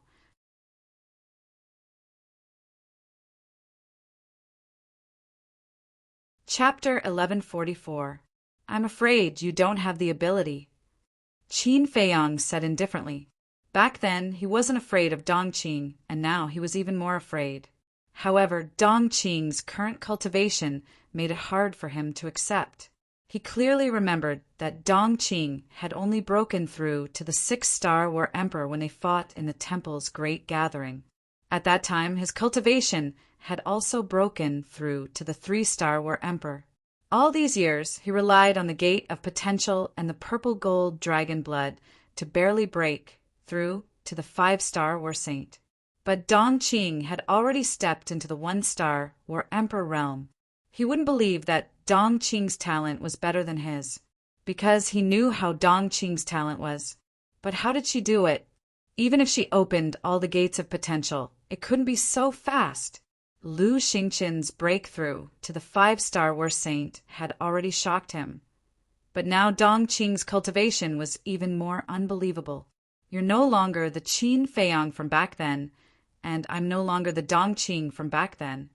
It's still hard to say who will win now. Get ready to pay your debt. Dong Qing smiled coldly, and her hands began to form seals again. A destructive aura rolled out from between her hands. Boom! However, at this time, an even more terrifying aura erupted. Qin Feiyang, Lu Xingqian, and the white-clothed woman all turned to look at Yan Wei. The aura came from Yan Wei, who was trapped in the ice sculpture. What's going on? The white-clothed woman was bewildered. Rumble. Yan Wei's aura became stronger and stronger, surging in all directions with earth-shattering momentum. The void and earth here began to tremble. Boom! Suddenly, the aura that erupted from Yan Wei actually broke through the shackles of the 1-star War Master and climbed to the 2-star War Master. He actually broke through it this time? The white-clothed woman and her companion were dumbfounded. Kacha! Suddenly, a crack appeared on the ice sculpture. As soon as this crack appeared, a chain reaction occurred, and tear marks continued to appear. In less than 3 breaths, the entire ice sculpture was full of cracks, as if it was covered with a layer of spider web. Not good. The white-clothed woman's expression changed. She turned around and dived in front of the white-clothed man. She grabbed the white-clothed man, opened a teleportation door, and entered it without looking back. Qin Feiyang, if you want to know why we're pretending to be you, then come to the ruins. The portal quickly disappeared. Dong Qing's voice echoed in the air for a long time. From the beginning to the end, Qin Feiyang didn't try to stop Dong Qing because he couldn't stop her now. Land of ruins! His eyes flashed slightly, and then he looked at Yan Wei again. Crack! Finally, Yan Wei broke out of the ice, his aura shaking the clouds. Congratulations. Qin Feiyang smiled. The stronger Yan Wei was, the more help it would be to him. Yan Wei rubbed his head and smiled innocently. He said apologetically, "I'm sorry. I was too careless and couldn't make them stay." "I'm fine." Qin Feiyang waved his hand, and his eyes flickered. Lu Xingqian frowned. "Brother Qin, why did Dong Qing ask you to go to the ruins? What kind of place is the ruins?" Yan Wei didn't understand. Qin Feiyang said, The ruins is a place where not even a blade of grass grows. It's also a place of no return. A place of no return. Yan Wei's eyes trembled, and he said in surprise, "Isn't that a place of death?" Qin Feiyang nodded. "It's not an exaggeration to say that it's a place of death, but it's not a problem for me. I've been there twice, but I can't figure out why they want to lead me to the ruins." Lu Xingqian asked in surprise, "Could it be that there are still secrets hidden in the ruins?" "Secret?" Qin Feiyang's eyes flashed slightly. "No matter what the secret is, I have to go and see it." "No." Dongqing and the others clearly came prepared. "If you go now, won't you fall into their trap?" "I think it's better to take the long view," Lu Xingqian advised. "We can't guess what their purpose is. Only by going to the ruins can we find out the truth. As for you, there's no need to take the risk with me. Go back to the imperial capital to avoid being discovered and arousing suspicion." Qin Feiyang looked at Lu Xingqian and said. Lu Xingqian pondered for a moment and nodded with a smile. "Well, take care of yourself. When you come to the imperial capital next time, remember to come and find me. Let's go to the fragrant moon brothel for a few drinks." Qin Feiyang nodded. "Goodbye." Lu Xingqian cupped his hands and said. Then he nodded and smiled at Yan Wei. He opened the portal and walked in. After Lu Xingqian left, Yan Wei whispered, "This Lu Xingqian is not simple. You'd better be careful." Qin Feiyang was surprised and asked curiously, "How is he not simple?" Yan Wei shook his head. "I can't say. It's just a feeling. Every time I look at him, I always feel like he's covered with a veil. He's unfathomable. You're right. Although I've known him for many years, I still can't see through him. Moreover, he's related to the Mu family of the Forgotten Continent," Qin Feiyang said. "What?" Yan Wei was stunned. "What kind of existence is the Mu family? They're actually related to the Mu family?" After a few months of recuperation, it's time to stretch my muscles. "The ruins! I'd like to see what's waiting for me." Qin Feiyang's eyes flashed coldly. He opened a portal and stepped into it. Yan Wei took a deep breath and followed. Whoosh! Whoosh! The ruins. In the canyon, the wind was still howling, and the black tornado was roaring wantonly. The iron chain bridge above the canyon was rusty and swaying in the wind. No one knew how long it had been there. Whoosh! As soon as Qin Feiyang appeared, he glanced at the iron chain bridge.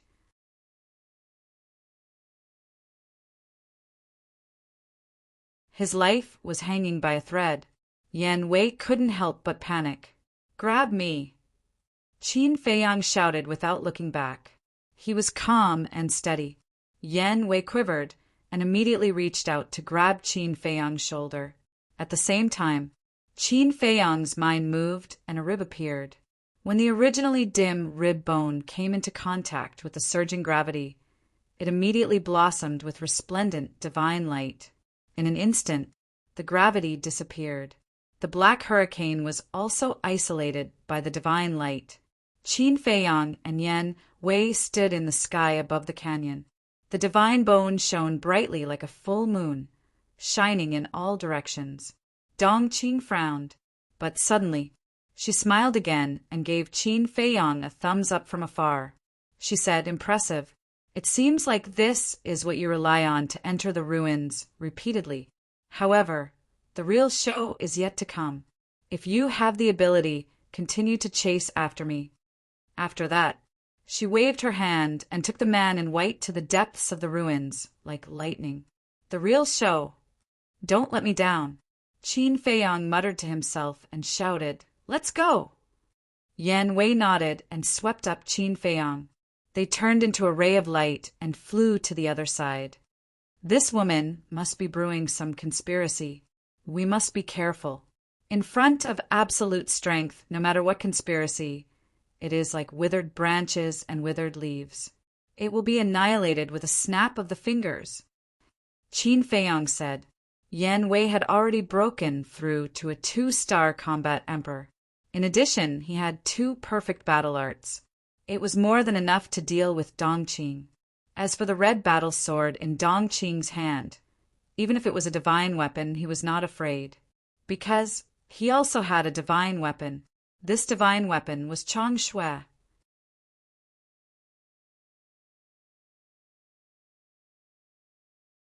Chapter 1145. Entering the ruins, Qin Feiyang put away the ribs and looked back at the canyon. Without the iron chain bridge, the ruins would become a real cage in the future. No one would be able to enter, and no one would be able to leave. However, since Dongqing dared to cut off the iron chain bridge, she should have some confidence. But what was her confidence? Was it the battle sword in her hand? Whoosh! The two moved as fast as lightning. Soon, Qin Feiyang saw a village.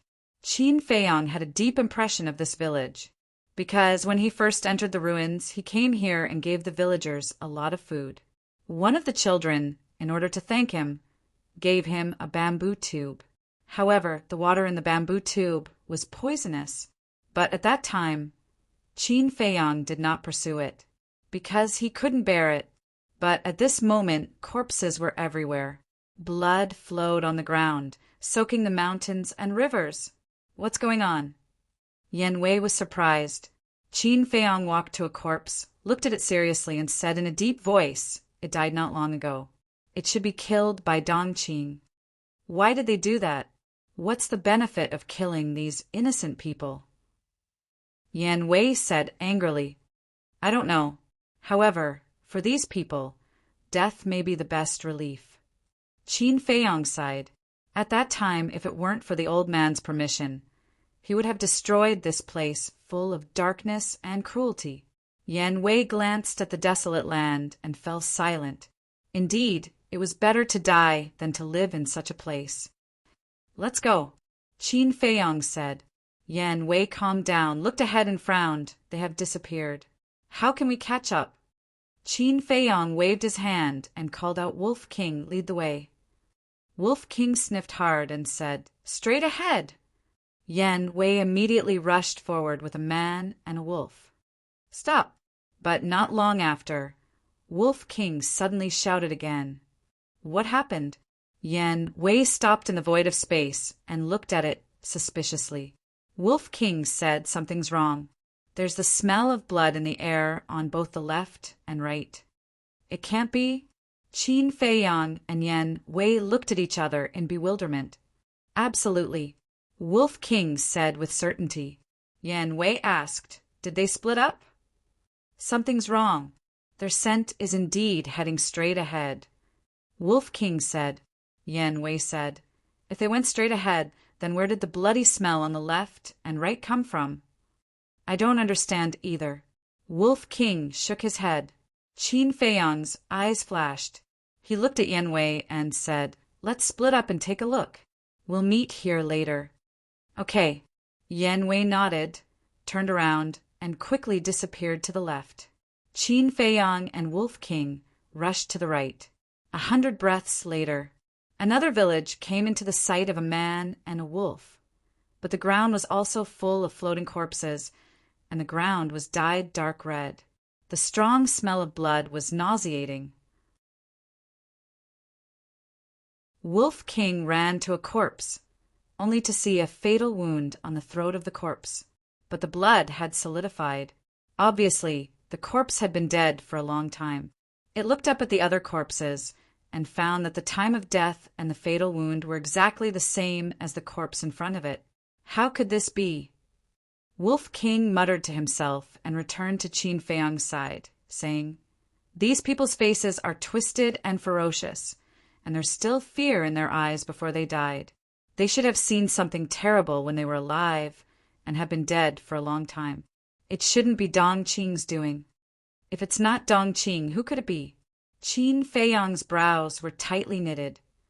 "I've carefully smelled the residual smell here, but the smell of blood here is too strong, and I can't catch the scent of the murderer.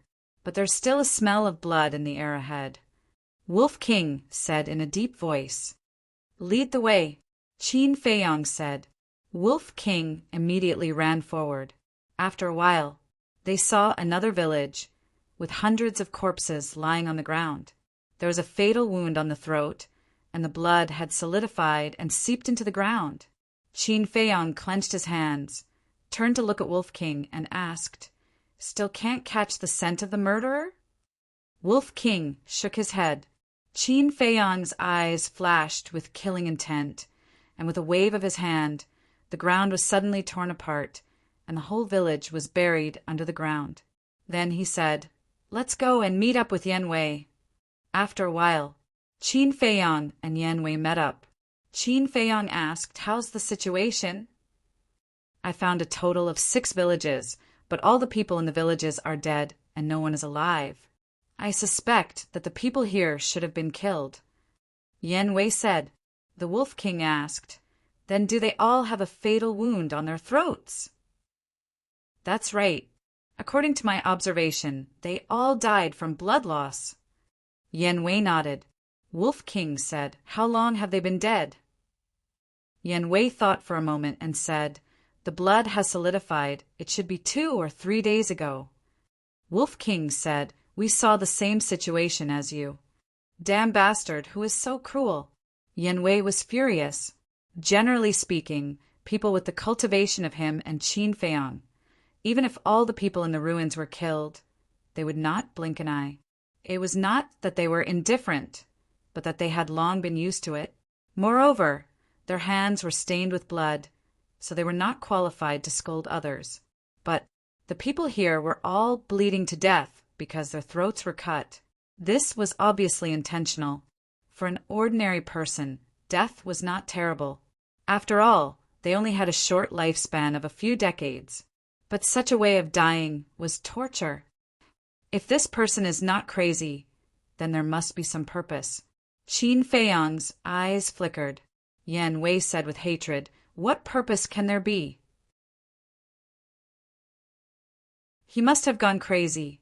Qin Feiyang said, "We can't judge too early. Let's continue to track." Yan Wei nodded and led Wolf King and Qin Feiyang, turned into a stream of light, and exposed themselves in front. On the way, they did not encounter many villages, but without exception, all of them had suffered misfortune. Along the way, they did not find a single survivor. Time passed breath by breath. Half an hour later, a dilapidated ancient city in the distance entered the sight of 2 people and 1 wolf. On the city gate, there were 3 ancient words engraved. "Woha City." Wolf King said, "We're back again." "Yes." Qin Feiyang nodded. When they first came to the ruins, they also came to Woha City and made a big scene in the city. But now Woha City was even more dilapidated than before. As far as the eye could see, the city walls were full of holes. The buildings in the city were also dilapidated. Coupled with the dim sky, from afar, it looked like a gloomy ghost city. There was no one guarding the city gate, and it looked incomparably deserted. I really didn't expect that such a backward place would exist in the prosperous and glorious Great Qin Empire.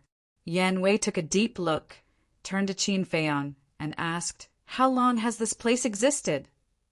According to the ancient records, the ruins already existed at the beginning of the Great Qin Empire. So the ruins should be left behind by the previous dynasty, Heavenly Sun Empire. It has been at least 10,000 years since then. Qin Feiyang said, "So long?" Yan Wei frowned and said, "The people living here are really pitiful." "Not necessarily. Many people here used to be subjects of the 9 states and 18 counties. But because they committed many evil deeds, they were hunted down and had nowhere to go, so they fled here. Only those who were born here are really pitiful." Wolf King said. Yan Wei looked at Qin Feiyang and said, "I really don't understand why the emperors of the Great Qin Empire would allow such a place to exist for so many years. I used to be very puzzled, but when I met a person, I realized that there were many powerful saint beasts sealed here. Unless it was a last resort, the ruins should not be destroyed." Qin Feiyang said, "This person was naturally referring to Ren Duxing." "Who is it?" Yan Wei said. Qin Feiyang said with a smile, "It's a long story. We might meet him this time. When we meet, I'll introduce him to you." Okay. Yan Wei nodded. While talking, the two men and one wolf were getting closer and closer to Wohu City. Suddenly, Wolf King's pupils shrank, and he exclaimed, "There's the smell of blood!" The smell of blood. Could it be that the people of Wohu City have also met with misfortune? Qin Feiyang and Yan Wei looked at each other and immediately sped up. What a strong smell of blood! The closer they got, the heavier Wolf King's gaze became. Qin Feiyang and Yan Wei also smelled the smell of blood, more than 10 breaths later. They finally landed on the city wall and scanned the scene in the city. Their eyes were filled with shock. The entire Wohu City was littered with corpses. There was not a single person. Blood flowed on the ground like a stream. The bloody scene was like an Azura hell. It was terrifying. Yan Wei said, "The blood hasn't coagulated yet. It should be Dongqing's doing." Why? Why would she do that?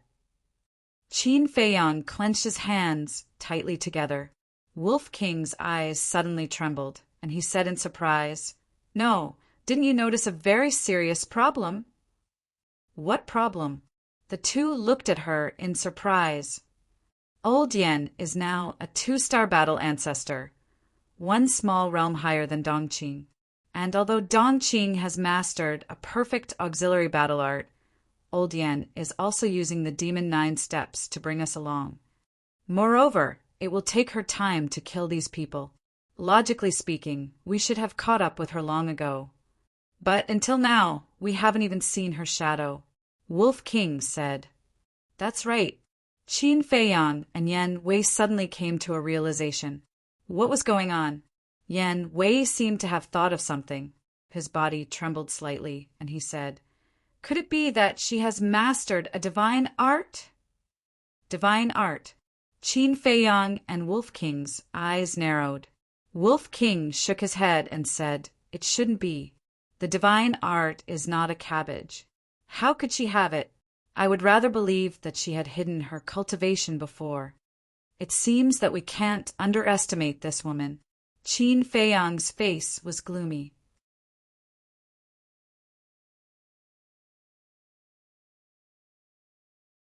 Chapter 1146. Let's go! Wolf King shouted. Today, no matter what, they must find Dongqing and get rid of her. Otherwise, there would be endless trouble. On the following journey, the two men and one wolf did not delay at all. Even if they encountered towns and villages that were massacred, they did not stop at all. At noon, they finally arrived at the royal city in the land of ruins. However, the originally bustling royal city was dead silent at this moment. Millions of corpses were lying in the city. Blood dyed the land within a radius of hundreds of miles. In the void, a bloody mist filled the air, and the smell of blood was pungent, and the way they died was the same as the people in other places. Their throats were cut. Those pairs of eyes were wide open, full of fear and despair. "You animals, get out of here!" Yan Wei roared. There were many people who had died in his hands, but he had never tortured anyone like Dongqing. Qin Feiyang and Wolf King's eyes were gloomy to the extreme. They stood at a commanding height and had a panoramic view of the entire royal city, but except for the corpses on the ground, they did not see anyone else. There was no trace of Dongqing and the man in white. Qin Feiyang looked down at Wolf King and asked, "Are you sure they came to the royal city?" "I'm sure." Wolf King nodded. Qin Feiyang glanced at the royal city and said gloomily, "Then they must be hiding somewhere?" While speaking with a thought, Lu Hong and the others appeared one after another. Looking at the bloody, purgatory-like scene in front of them, everyone's face could not help but turn pale. Qin Feiyang shouted, "Find them, even if you turn the land of ruins upside down. Find them for me." "Understood." Lu Hong nodded. Everyone immediately scattered in all directions. But suddenly, Qin Feiyang seemed to have thought of something and hurriedly said, "Wait!" "What?" Everyone stopped and looked back at him suspiciously. "Dongqing hates me to the bone. If she is really hiding in the dark, She will definitely not let you go. Viper and Dan Wonkai stay here. The rest go to the castle. Qin Feiyang said. All right. Lu Hong, Fatso, and the double-winged snow eagle looked at each other and returned to Qin Feiyang helplessly. Although they all wanted to help, they had no choice. Qin Feiyang was telling the truth. Once they split up and were ambushed by Dongqing, given their cultivation bases, they would be dead for sure. Death was not a big deal. What worried him the most was that Dongqing would use them to threaten Qin Feiyang instead of killing them. In this way, they wouldn't be helping Qin Feiyang. They would be dragging him down. Qin Feiyang waved his hand and sent everyone to the castle. Then he looked at Yan Wei, Dan Wonkai, and Viper and reminded them, be careful. Then he raised his arm and pointed his index finger in the air. Battle qi gushed out and condensed into Dongqing's illusory figure. Because Dan Wonkai and Viper had been in the castle, they did not know what Dongqing looked like. After remembering Dongqing's appearance, Dan Wonkai and Viper and Yan Wei turned around and each went in a direction, starting a carpet search. Yan Wei did not say anything. A 2-star combat emperor was enough to protect himself. Dan Wonkai was now a 1-star combat emperor, so protecting himself was not a problem. As for Viper, although he was still a 9-star combat saint, he had mastered all kinds of perfect occupation and forbidden techniques. It was no exaggeration to say that he had the ability to kill a 1-star combat emperor. So, even if Dongqing hid her cultivation base or mastered a divine art, it would not be a problem to delay for a while. Qin Feiyang lowered his head and looked at Wolf King, frowning. Can you smell them now? There is no other way. Wolf King shook his head. This place was full of the smell of blood. Even if Dongqing stood behind it, it would not be able to smell Dongqing. Let's go look for them too, Qin Feiyang said in a deep voice. Time passed by bit. About an hour later, Qin Feiyang and Wolf King returned to the center of Monarch City. But Yan Wei and the other two had not returned yet. They waited quietly. Another hour passed. Whoosh! Accompanied by the sound of something breaking through the air, the three of them returned one after another. How is it? Qin Feiyang asked. I didn't find anything. Yan Wei shook his head. Me too, Dan Wonkai said. Same. Viper followed. Wolf King immediately flew into a rage and roared. I don't believe that they will disappear from the face of the earth. Qin Feiyang glanced at it, lowered his head, and fell into deep thought. Suddenly, his face was full of surprise as he looked at Wolf King and said, Did they go to the canyon below? Wolf King said, There are storms all around the canyon. How did they go down? Qin Feiyang thought, Since Dongqing dared to cut off the iron chain bridge, it means that she must have something to rely on. Suddenly, a firm light flashed in his eyes, and he said, Let's go to the canyon to take a look. Feiyang, why are you here? However, just as Qin Feiyang and the others were about to leave for the canyon, a strange voice sounded in the sky. Who is it? Yan Wei and the other two immediately looked up, looking extremely vigilant. This voice, Qin Feiyang and Wolf King were stunned, and a trace of joy climbed up their faces as they quickly looked up. Immediately, they saw a middle-aged man standing in the sky. The middle-aged man was about 8 meters tall, neither fat nor thin, wearing a black robe, and his face was weather-beaten. White hair could be clearly seen on his temples, full of vicissitudes of life. And the most eye-catching thing was between the middle-aged man's eyebrows. There was a crescent-shaped mark between his eyebrows. Uncle Ren, Qin Feiyang affectionately called out. That's right. This man was Ren Wuxuang's father, Ren Duxing. Swish! Ren Duxing glanced at Yan Wei and the other two, and with a flash landed in front of Qin Feiyang and Wolf King, and said with a smile, Long time no see. Wolf King laughed. It has been a long time. How is it? Did you miss us? Of course. Ren Duxing rubbed Wolf King's head lovingly. Young master he is? At this time, Viper and the other two walked over and looked at Ren Duxing suspiciously. Young master? Hearing how Viper addressed Qin Feiyong, Ren Duxing was also quite surprised. Qin Feiyong waved at Viper and the other two and smiled. Come, come, come, let me introduce you. This is Ren Duxing, a very amazing person. Viper and the other two were stunned, and the curiosity in their eyes was even stronger. They all knew what kind of person Qin Feiyong was. Ordinary people could not enter his eyes at all. However, at this moment, he actually said that the person in front of them was a very amazing person, and his words were full of respect, which was a bit unbelievable. At the same time, hearing Qin Feiyong's introduction, Ren Duxing smiled helplessly, looked at Qin Feiyong and shook his head. What amazing person! It's not as exaggerated as you said. Exaggerated? I have never admired anyone in my life, except for Uncle Rin. Qin Feiyong said. The more you say, the more ridiculous it is. Ren Duxing rolled his eyes and said, Aren't you going to introduce them? Qin Feiyong patted his head and smiled. Look at my brain, I forgot when I was happy.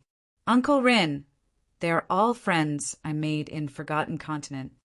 Nice to meet you three. Ren Duxing cupped his hands and smiled. Nice to meet you. Viper and the other two also cupped their hands and returned the greeting with smiles on their faces. However, what made them so happy was not because they got to know Ren Duxing. It was because when Qin Feiyong introduced them to Ren Duxing, he called them friends. Although it was just a title, they felt very comfortable in their hearts, because this meant that Qin Feiyong did not treat them as subordinates. After a simple greeting, Ren Duxing frowned and glanced at the corpses in Royal City. He looked at Qin Feiyong and said, Feiyong, Uncle Rin knows that you have long had the idea of destroying the ruins, but isn't it too cruel for you to do this?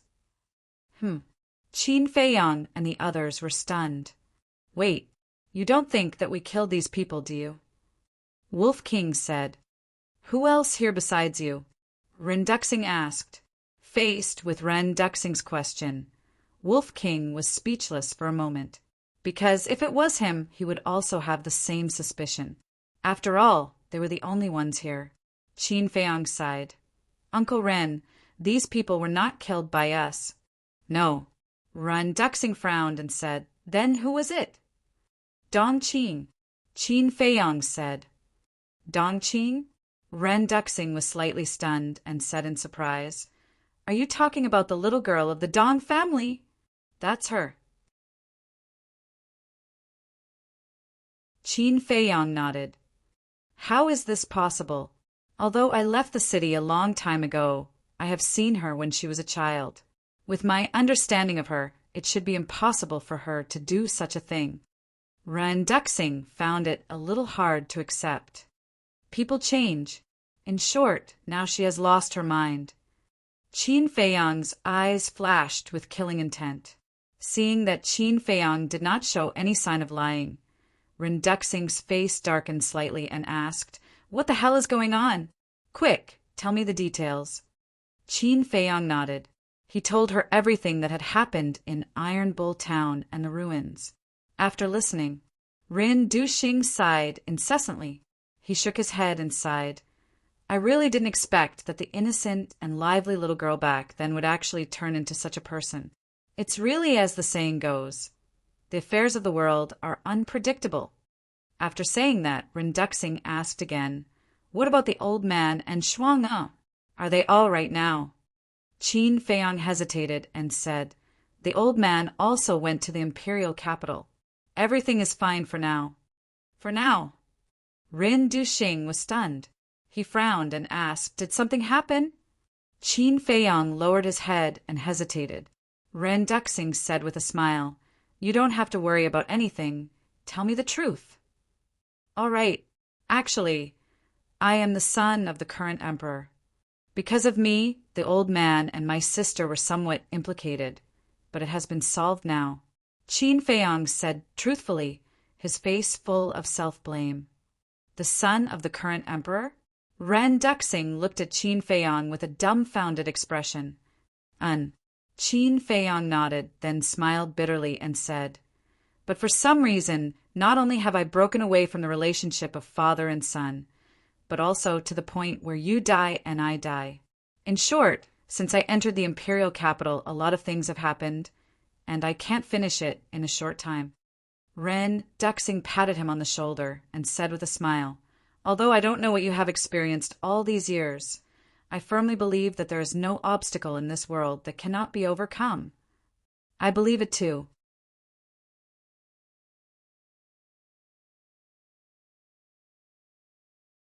Chapter 1147. Ren Duxing smiled and said, "So this time you entered the ruins mainly to chase after Dongqing and the person who impersonated you?" "Yes." Qin Feiyang nodded and asked suspiciously, "Why did Uncle Rin come to Tortoise City?" "I also smelled the blood, so I came up to have a look.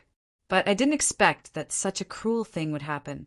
Rin Duxing said, "He hated evil as if it were his enemy." Yan Wei said, "It's the first time I've seen such a cruel person in my life, but I don't know where they are hiding now." Qin Feiyang suddenly thought of something.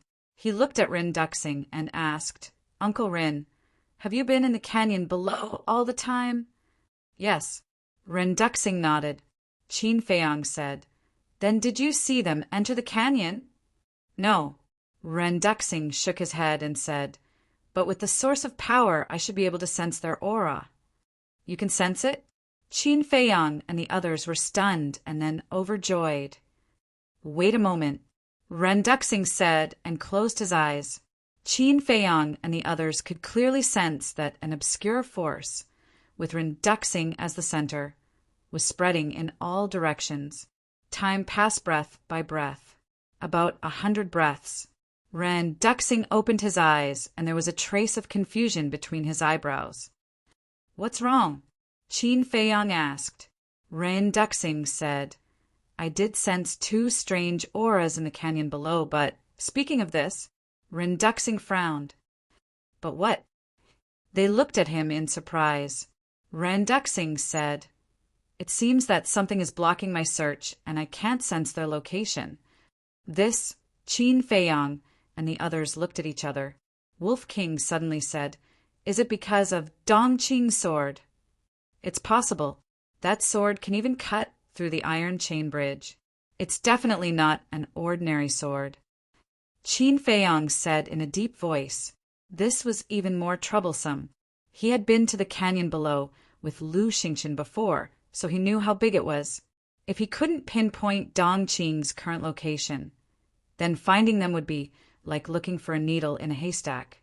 Qin Feiyang pondered for a moment, then looked at Rin Duxing and said, "Uncle Rin, take us to the canyon." "No." Ren Duxing shook his head. "Why?" Qin Feiyang frowned. Ren Duxing said, "Do you still remember that I told you before that the 4 great sacred beasts are sealed below?" "Yes." Qin Feiyang nodded and said, "I was the one who released the sacred monkey." "What I want to talk about is the sacred monkey. In the past, when it was first released, it was only a battle saint, but now it's already a battle emperor." Rin Duxing said, "So fast?" Qin Feiyang was surprised. "Not fast at all. That's because it was originally a demigod vicious beast. It was only because it had sealed itself all these years that its cultivation fell to battle saint. And for an existence like it, that sealed itself, when it breaks out, it doesn't need to start from scratch. As long as it absorbs enough essence, its cultivation will advance by leaps and bounds." Ren Duxing said, "A demigod beast." Qin Feiyang and the others were dumbfounded. This was too shocking. Ren Duxing said, "The 4 great sacred beasts of the Grand Canyon used to be Mu Tianyang's 4 great sacred beasts. Each of them has unparalleled combat strength, and they're not something you can deal with now." Qin Feiyang asked, "What about the other 3 great sacred beasts?" Ren Duxing said, "The other 3 great sacred beasts are the sacred python, Sacred Eagle, and Sacred Lion. They're still sealed. Qin Feiyang said. In other words, they're only battle saints now. Yes. Ren Duxing nodded. Qin Feiyang said, then let's do it this way. Before they wake up, let's get rid of them first. That's what I think too. There's also that sacred monkey. If we don't think of a way to get rid of it now, we'll have no chance when its cultivation gets stronger. Wolf King said. Ren Duxing was stunned and said in surprise, Are you confident in getting rid of the sacred monkey? Qin Feiyang asked, What's the sacred monkey's cultivation level now? Ren Duxing shook his head and said, I'm not sure. In short, it's very strong. Qin Feiyang pondered for a moment and sneered, Although it's no longer the sacred monkey of the past, I'm no longer the Qin Feiyang of the past. As long as its cultivation hasn't recovered to its peak state, I'm confident in getting rid of it. That's good. These 4 great sacred beasts have always been a big problem for me. In the past, I've thought of getting rid of them while they're sealing themselves.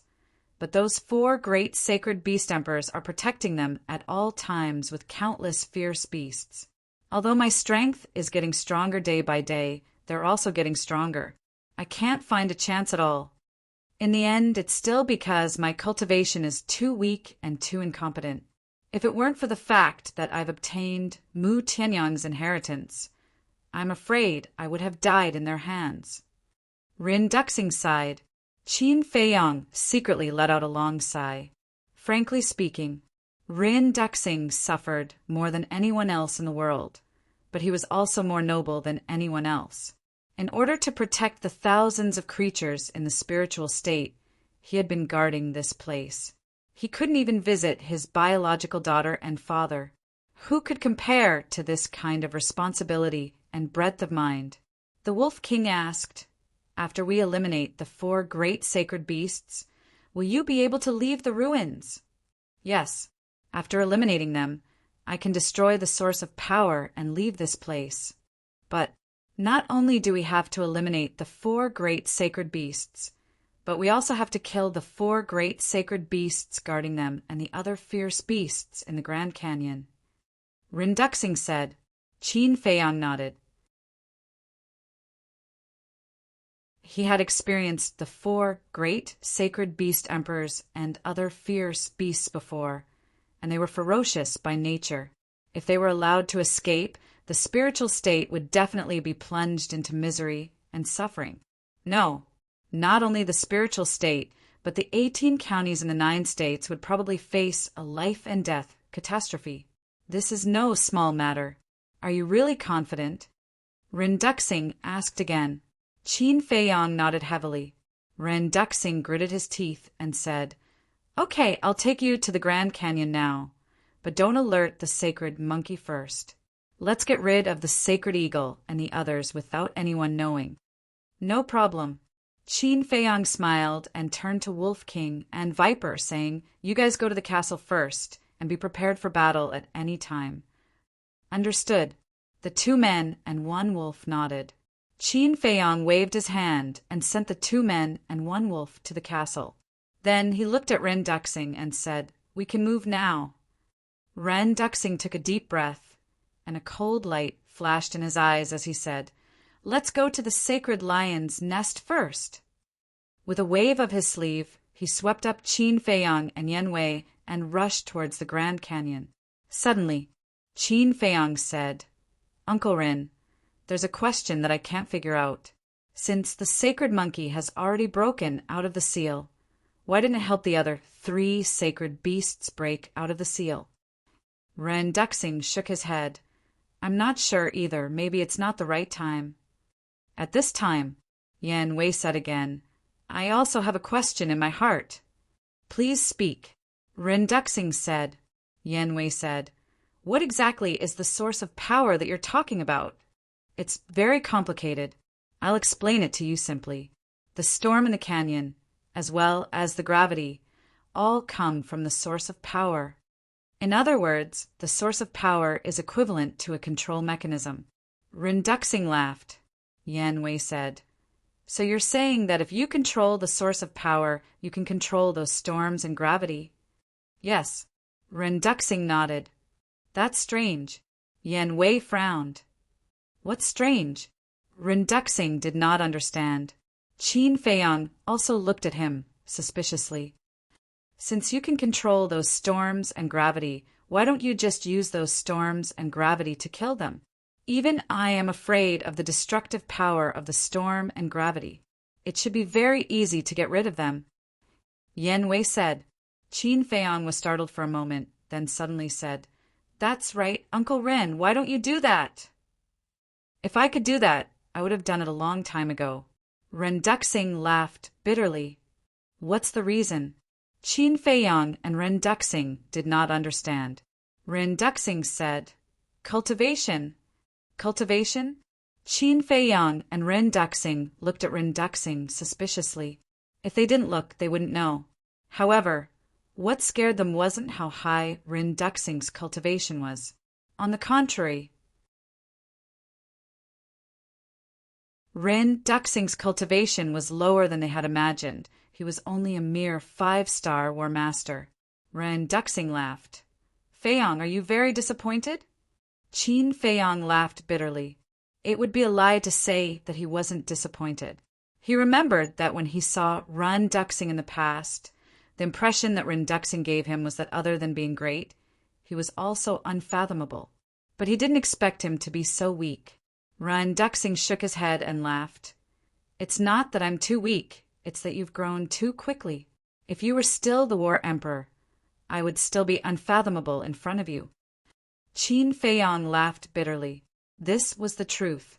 Let's get back to the main topic. Although I have control of the source of power, due to my cultivation, I am unable to truly control the gravity and storm. I can only travel through the gravity and storm at will. Ren Duxing said. So it's like that. Qin Feiyang suddenly understood. But then he suddenly frowned and said, That's not right. When my sister and I left the ruins, you seemed to have controlled the storm to intercept us. Yes, but that wasn't actually control. I used my battle qi to push those storms in front of you. Ren Duxing laughed. So that's how it is. Qin Feiyang suddenly understood. Yan Wei said, Since this source of power is so terrifying, can we not destroy it? That's right. If we can take it away, it will definitely become a great killing weapon. Qin Feiyang's eyes lit up. You're too greedy. There are some things that we can't get just because we want them. Furthermore, I'm not interested in anything else right now. I just want to leave this place and reunite with Shuang, and the old man. Ren Duxing said. Qin Feiyang clenched his fists and said in a low voice, Believe me, I will, and it won't be long. Of course I believe you. Otherwise, I wouldn't have brought you down. Ren Duxing laughed. During the conversation, the three of them had arrived at the top of the canyon. Without a moment's delay, Ren Duxing took Qin Feiyang and the other two and turned into a stream of light, directly entering the storm in the canyon. The storm full of destructive aura whistled around them, but it didn't cause them any harm. How magical! Yan Wei's eyes lit up.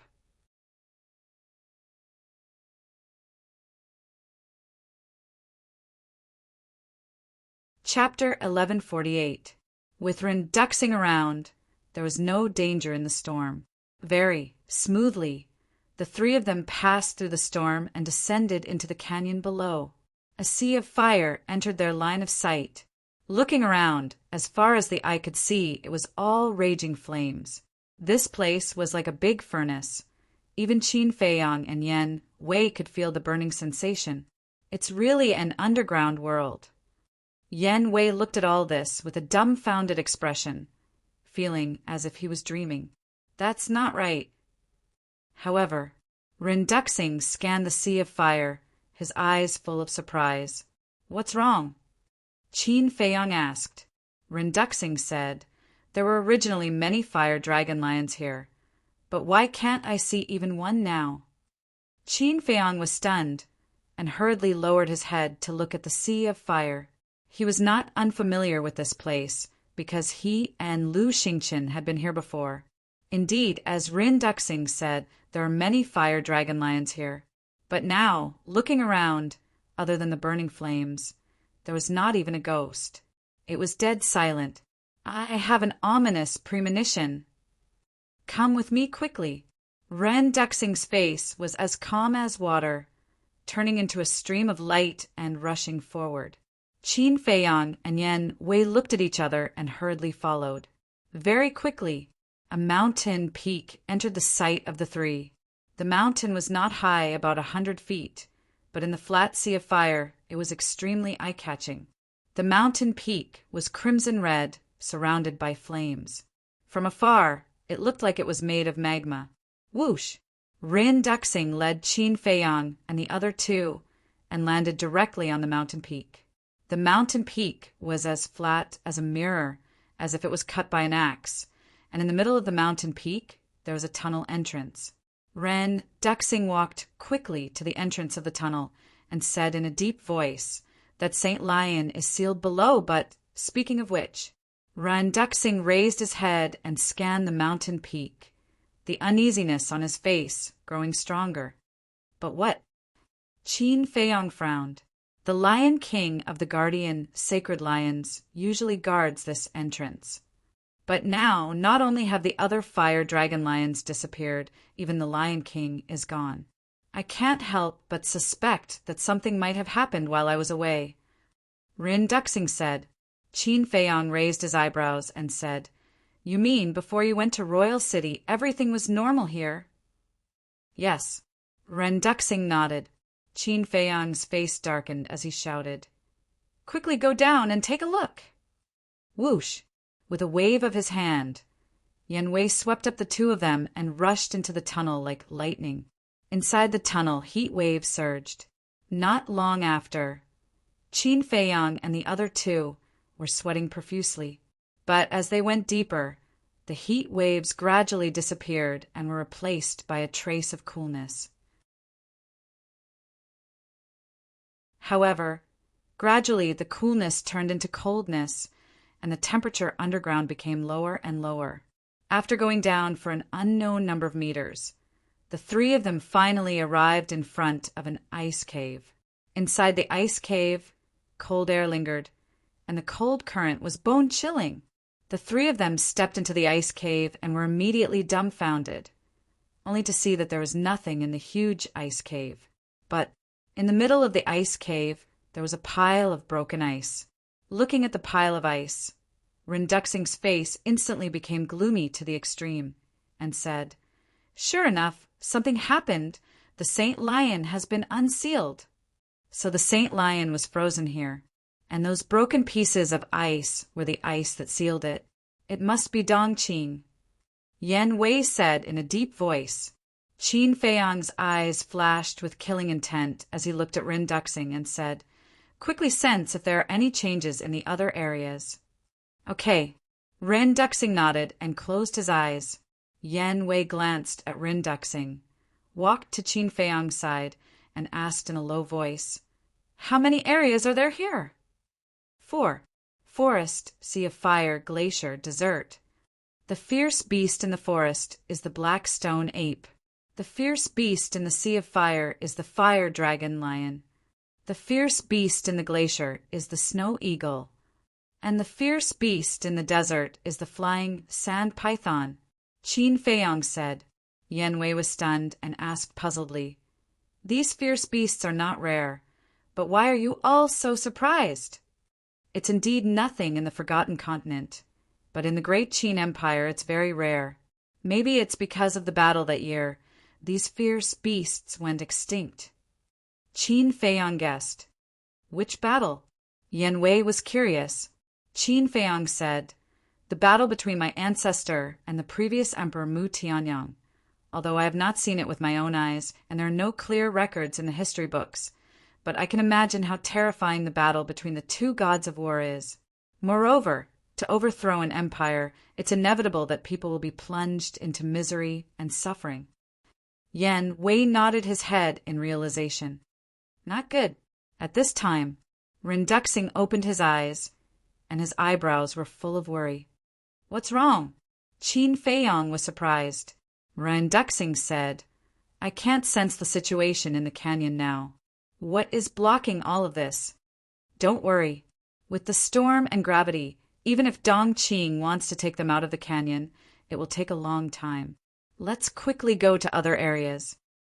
Qin Feiyong comforted. Okay. Ren Duxing nodded. Qin Feiyong shouted, Yan Wei. Yan Wei understood and slapped upward. The battle chi was like a dragon, roaring in all directions.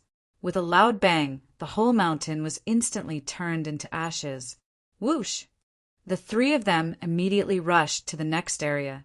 There was no one in the glacier. The snow eagles living in the glacier had all disappeared. In the ice cave where the sacred eagle was sealed, there was no trace of the sacred eagle, only a pile of broken ice. Then, they went to the desert again. It was the same here. There was not a single ghost. It was like a land of death where not even a blade of grass grew. Qin Feiyong said, They are not in the three major areas, so they must be in the area of the sacred monkey. Jungle? Yan Wei murmured. Sure enough, when the three of them flew to the edge of the desert, they immediately saw groups of beasts gathering in the sky above the jungle. Fire dragon lion, black stone ape, flying sand python, snow eagle. They were all here. They filled the entire void, and there were countless of them. As for their strength, there were weak martial masters and strong battle saints. The leaders were the 4 beast emperors. The Monkey King had 5 heads, each as big as a wash basin. 5 pairs of eyes, like copper bells, emitted a terrifying, murderous light. The last time I was here, the Monkey King only had 4 heads. Qin Feiyong stood above the edge of the desert and looked at the Monkey King. The 4-headed Monkey King had the cultivation of a battle master, and the 5-headed Monkey King was a battle saint. And he also had a deep impression of this Monkey King.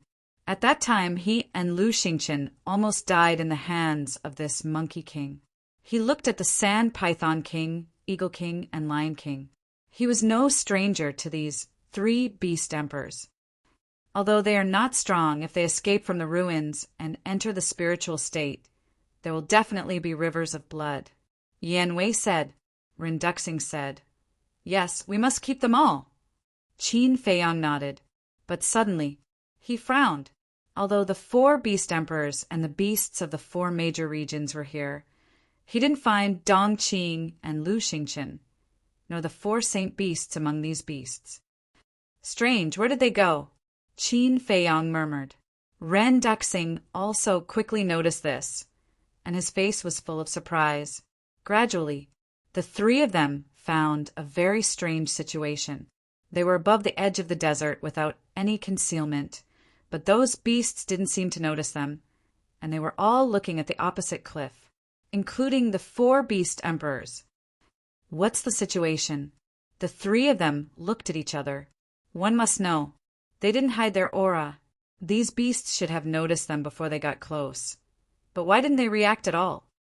They are all looking over there. Is there a deeper meaning? Qin Feiyong followed the gaze of those beasts. However, except for the cliffs, bushes, and weeds, he didn't see anything. No. Ren Duxing's eyes suddenly trembled. What's wrong? Qin Feiyong was surprised. Ren Duxing pointed to a place halfway up the mountain and said, Look over there, isn't there a cave entrance? Qin Feiyong and Yan Wei looked over, and there was a trace of surprise in their eyes. On the cliff, there was indeed a cave entrance. It was dark inside, but the cave entrance was very small, and there was a bush in front of it, so they didn't notice it before. Furthermore, the marks on the cave entrance were new. It was obvious that it had just been excavated. Not good. Suddenly, Ren Duxing's face changed. What's wrong? Qin Feiyong and Lu Xingchen were shocked. Ren Duxing said, I know where Dong Qing and Lu Xingchen and the 4 saint beasts went. Where? The 2 of them quickly asked. Follow me, Ren Duxing shouted. It's too late to find out now. However, at this moment, the Monkey King and the other beast emperors suddenly turned their heads and stared at Qin Feiyang and the other two. The other ferocious beasts also looked at the three of them in unison. Their eyes filled with ferocity. Ren Duxing's eyes trembled, looking at the four beast emperors, and said in a deep voice, "They really went in?" "Yes. The source of power has trapped us for so long. Of course, we have to destroy it before we leave." The Monkey King smiled coldly. "What? They want to destroy the source of power?" Qin Feiyang was shocked and quickly looked at the cave entrance and asked, "Uncle Ren, is the source of power not with you?" "No." Ren Duxing shook his head. Qin Feiyang was shocked. "Haven't you already mastered it? Why don't you carry it with you?" "Him." The Monkey King smiled disdainfully and said, "What kind of divine object is the source of power? With his strength, even if he has mastered it, he can't take it away. He can only destroy it. I won't let you succeed." Ren Duxing was furious. "Is that so? Now that we are all gathered here, a mouthful of saliva from each of us is enough to drown you. How are you going to fight us?" The Monkey King said contemptuously, "So what if there are more of us?" Yan Wei took a step forward, and a terrifying emperor's aura poured out from his body like a volcanic eruption. The Monkey King grinned and said, "I know you're a combat emperor, but it's useless." Clang! Before his voice faded away, a shocking sword chi swept out from the desert below, rolling up yellow sand and slashing toward Qin Feiyang and the other two. "Be careful!" Yan Wei shouted. He pushed Qin Feiyang and the other two away with a palm and then used the Sky Demon 9 steps. In an instant, he took 9 steps. His aura soared to that of a 6-star combat emperor.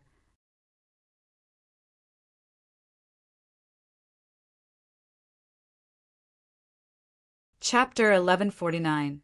However, not only was the sword Qi not destroyed, but Yan Wei's leg and thigh were also torn into pieces by the sword Qi. Fresh blood flowed out. Hiss! That heart-wrenching pain made Yan Wei suck in a breath of cold air. His face also showed a look of panic. The destructive power of this sword Qi was several times more terrifying than he had imagined. If this continued, even his body would be torn into pieces by the sword Qi. In the nick of time, he hurriedly flashed to the side and dodged the fatal blow. It can't be. Looking at this scene, Qin Feiyang and Ren Duxing, who were not far away, were dumbfounded. A 2-star combat emperor's cultivation with the perfect 9 steps of the heavenly demon couldn't block a sword Qi? Who exactly was it? So terrifying. You're really lucky. At this moment, a bone-chilling voice sounded from the desert below. Boom! Following closely, a white-clothed woman rushed out from the ground, causing a sandstorm to fill the sky. She landed in front of Qin Feiyang and the other two. "It's you." Qin Feiyang's eyes darkened. That's right. This person was Dong Qing. He originally thought that Dong Qing had followed the 4 sacred beasts to destroy the source of power. He didn't expect her to be hiding here. Yan Wei consumed a healing pill and a regeneration pill. He stood in front of Qin Feiyang and shouted, "You two go and stop the 4 sacred beasts. I'll stay here and delay her." "You? No." Dong Qing raised her arm and shook her index finger. Her face was full of contempt. In her other hand, she was holding a crimson sword, which was extremely sharp. Yan Wei glanced at the red battle sword and said coldly, "No matter what level of weapon you have in your hand, don't think of getting past me. You're overestimating yourself." Dong Qing smiled disdainfully and took a step towards Yan Wei. Her red battle sword buzzed and emitted a terrifying sword light. Qin Feiyang's pupils shrank. He took out a rib and threw it to Yan Wei. "Don't go all out. Just delay her." As soon as he finished speaking, he waved his hand and swept up Ren Duxing before flashing towards the entrance of the cave. "Is he really okay?" Ren Duxing was bewildered. "Don't worry," Qin Feiyang said. "Even if there's a problem, they could only let Yan Wei stay. After all, only Yan Wei had the ability to contend with Dongqing. At the same time, Yan Wei grabbed his ribs and rushed towards Dongqing without hesitation. In an instant, the rib bone and the red sword collided in the air. Clang! A metallic sound exploded, resounding through the heavens and earth. A destructive aura spread out in all directions with the two as the center. The Monkey King and the other beast emperor's pupils shrank. They hurriedly led their subjects and fled without looking back. But even so, many beasts were still affected and died. Their blood splashed across the sky. For a moment, the place was filled with thunderous roars. At the same time, after the collision, Yan Wei and Dongqing retreated several feet, their faces pale. Dongqing immediately raised her eyebrows. This rib bone could compete with the battle sword in her hand? Yan Wei also lowered his head to look at his ribs. However, there was only a white mark on his ribs. Suddenly, his confidence skyrocketed. Swish! He looked up at Dongqing and said, "The real battle begins now." He took the 9 steps of the heavenly demon again. His clothes fluttered in the wind, and his aura pierced through the sky. He was like a god of war descending to the world. Dongqing looked up at Qin Feiyang and Rin Duxing. Seeing that the two had rushed into the cave, she immediately frowned. "Since you want to die, I'll fulfill your wish." She suddenly withdrew her gaze and stared at Yan Wei. Her cold eyes were like a poisonous snake, making one's scalp tingle. Clang! Crack! Rumble! A fierce battle began immediately. The two fought in the desert and the jungle. The sky was dark, and the earth was dark, and the wind was strong. At the same time, using the phantom steps, Qin Feiyang brought Ren Duxing into a dark and gloomy passageway at lightning speed. Ren Duxing said anxiously, "Feiyang, before we get rid of them, we can't let them destroy the source of power." "I understand." Qin Feiyang's eyes were hazy. He asked, "How far is the source of power from here?" Ren Duxing said, "Not far. With your current speed, you'll arrive soon." Boom! But as soon as he finished speaking, a deafening sound came from the depths of the passage. The ground suddenly trembled violently. "Oh no, they've already started." Ren Duxing's expression changed. Qin Feiyang was also anxious. Suddenly, a cold light burst out from his eyes. With a thought, Viper and Wolf King appeared out of thin air. He shouted, "Go out immediately and kill all those descendants." As long as they killed those descendants outside, even if the source of power was destroyed by the 4 sacred beasts, it wouldn't affect them much. Understood. Wolf King and Viper looked at each other. Murderous aura immediately surrounded them as they turned and rushed out. Qin Feiyang also led Ren Duxing and continued to fly into the depths. "Little poisonous snake, your brother's blood is already boiling. Don't fight with your brother later." The Wolf King's domineering voice reverberated through the tunnel. "Don't worry, Brother Wolf. I'll support you with all my strength. I guarantee that you'll have fun killing. But don't forget to take care of your little brother in the future." Viper's flattering voice also sounded. "You're quite sensible. Your brother likes it." Wolf King laughed and warned again, "But later, you have to be careful of the winged sand python's venom.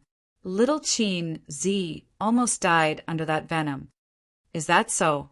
Then I'll give it a try." Viper's tone was full of disdain. Say, who do you think is stronger between the two of them?" "Is there a need to say? It's definitely Dongqing." When Dongqing kills him, Qin Feiyang will no longer have an expert to protect him. At that time, this emperor will definitely torture him. Yes, he must pay back the debt he owed in the past 100 times. Monkey King and the other 3 sacred beast emperors stood in the distance. Looking at the battle between Dongqing and Yan Wei, they sneered again and again. They didn't realize that the god of death had arrived. "Haha, Ants, your brother is here. Quickly kneel down and worship." Suddenly, a wild laughter resounded through the sky. Wolf King rushed out of the passage like a bolt of lightning. After glancing at Yen Wei and Dongqing, he rushed toward Monkey King and the other 3 sacred beast emperors. Viper followed closely beside him. His skin, long hair, and even his eyes had turned green. He was like an evil spirit with poisonous gas soaring into the sky. Seeing a man and a wolf, Monkey King and the other 3 sacred beast emperors' fierce eyes were also filled with an astonishing, murderous light. At the same time, in the distance, Dongqing also looked at Wolf King and Viper. Her face suddenly changed, and she angrily shouted, "You idiots! That man is a 9-star battle saint. Why are you still not running?" She also couldn't figure out why Qin Feiyang had so many experts hiding around him. Although a 9-star battle saint was vulnerable in front of her, for Monkey King and the other sacred beasts, it was undoubtedly a disaster. What? 9-star battle saint? Hearing Dongqing's voice, Monkey King and the other 3 sacred beast emperors trembled. "Run!" Monkey King roared. The group of beasts gathered at the back were like birds startled by the twang of a bow. They covered their heads and fled. "Run!" Viper laughed and used a perfect auxiliary technique. In a few breaths, he was above the group of beasts. Boom! That astonishing poisonous gas poured down like a waterfall. In a flash, a huge poisonous gas boundary was formed and trapped all the beasts inside, including Monkey King and the other 3 sacred beast emperors. "It's poisonous." Sand Python King's face changed. Viper glanced at the 4 sacred beast emperors and fixed his eyes on Sand Python King. He said, "I heard that even young master was almost killed by your venom. I'm really curious how poisonous your venom is." "Then I'll show you." Sand Python King raised his head and roared. A terrifying wave of venom flooded the sky and rushed toward Viper. He had full confidence in his venom. Splash! Viper didn't dodge and was drowned by the venom. "You didn't dodge? You're courting death." Sand Python King sneered. In his view, Viper was already a dead man. But suddenly, Viper raised his arm and wiped the venom on his face. He looked down at Sand Python King contemptuously and shook his head. "Your venom is nothing but disgusting. How is this possible?" Sand Python King glared. Monkey King, Eagle King, and Lion King were also in disbelief. They knew better than anyone how terrible the venom of flying sand python was. Even a 9-star battle saint couldn't be unscathed. However, this human was covered in venom, but still acted as if nothing had happened. "I can't do it. Kill him for me." Sand Python King shook his head crazily and roared. Boom! Splash! In a flash, all the flying sand pythons in the poisonous gas boundary opened their bloody mouths and spat venom. There were more than 100,000 flying sand pythons here. What kind of scene would it be if they spat venom together? It was hard to imagine. In short, at this moment, the void was full of venom. It was like a huge wave that covered the sky and rushed toward Viper. The contempt on Viper's face became stronger. Suddenly, his pores opened, and the poisonous gas of the venom was sucked into his body. At this moment, all the ferocious beasts stared at Viper in disbelief. Their eyeballs almost fell out. He actually took the initiative to absorb the poisonous gas of flying sand pythons. Is this guy still human? Comfortable? Then now, I'll let you have a taste of my poisonous gas. Viper's face was full of enjoyment. He didn't know if it was an illusion, but his aura had strengthened a little. As soon as he finished speaking, he waved his hand and thousands of strands of poisonous gas fell down. Like gangrene attached to the bones, it drilled into the bodies of those flying sand pythons. Hiss! At this moment, all the winged sand pythons held in pain in the air. Their bodies were decaying at a speed visible to the naked eye. In less than 5 breaths, only white bones were left and fell down. This Sand Python King was scared silly. Monkey King, Eagle King, and Lion King were also trembling in fear. How could a human have such a terrible poison in his body? Whoosh! At this moment, Wolf King entered the poisonous gas boundary. He was now a 3-star battle saint. Naturally, his speed couldn't keep up with the 9-star battle saint Viper.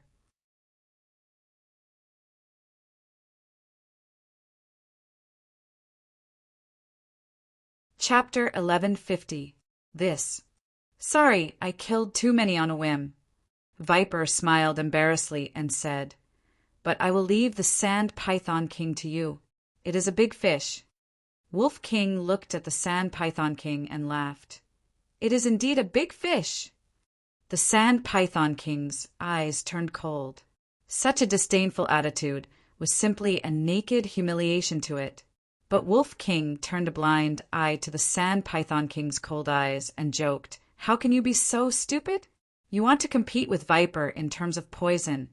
Aren't you looking for trouble? Bastard. Go to hell. The Sand Python King flew into a rage out of humiliation. Compared to the other winged sand pythons, its body was very small, only about 1 meter long, and its body was covered with yellow scales. Whoosh! At this moment, its body was shining brightly like a bright arrow, carrying monstrous anger, shooting toward Wolf King. Wolf King smiled disdainfully.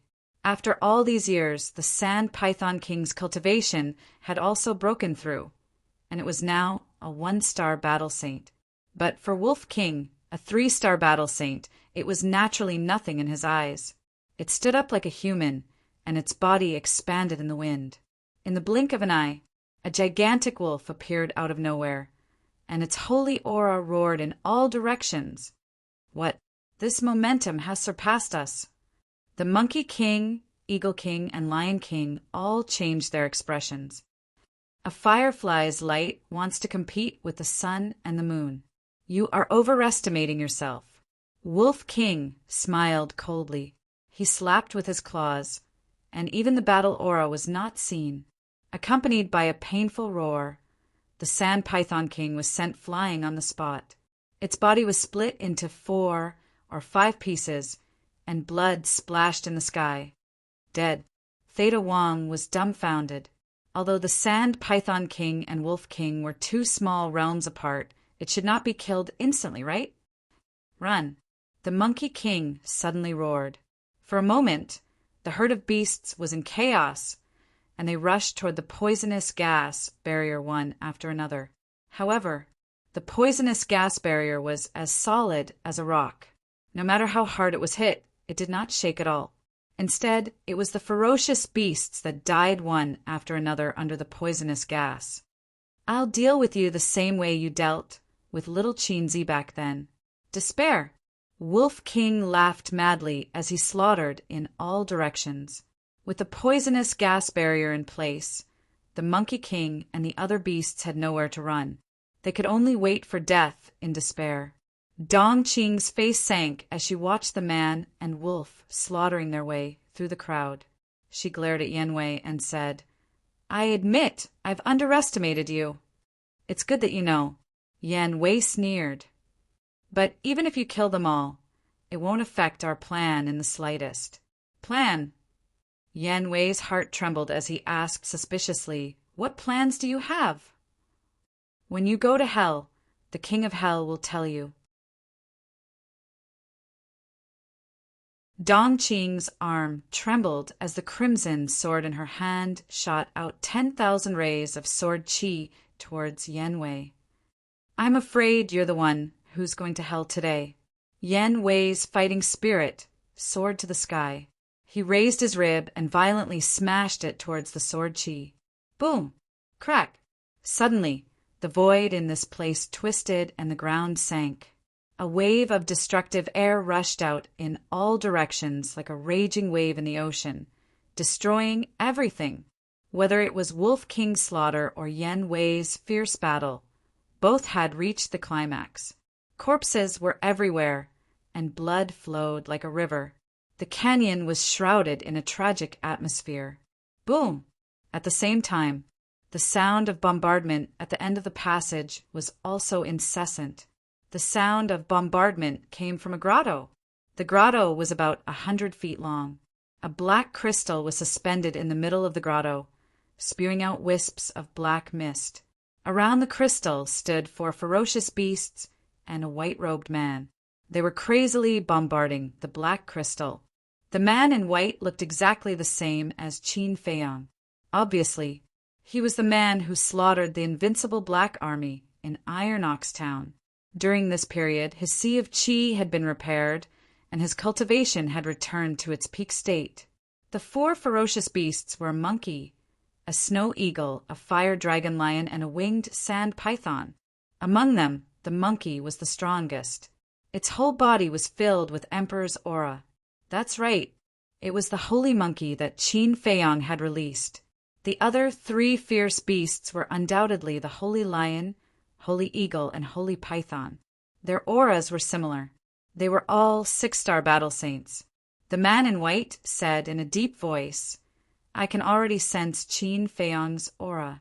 He's rapidly approaching. Everyone, let's work harder. Why are we afraid of him? With my current strength, killing him is as easy as slaughtering a dog." The holy monkey sneered.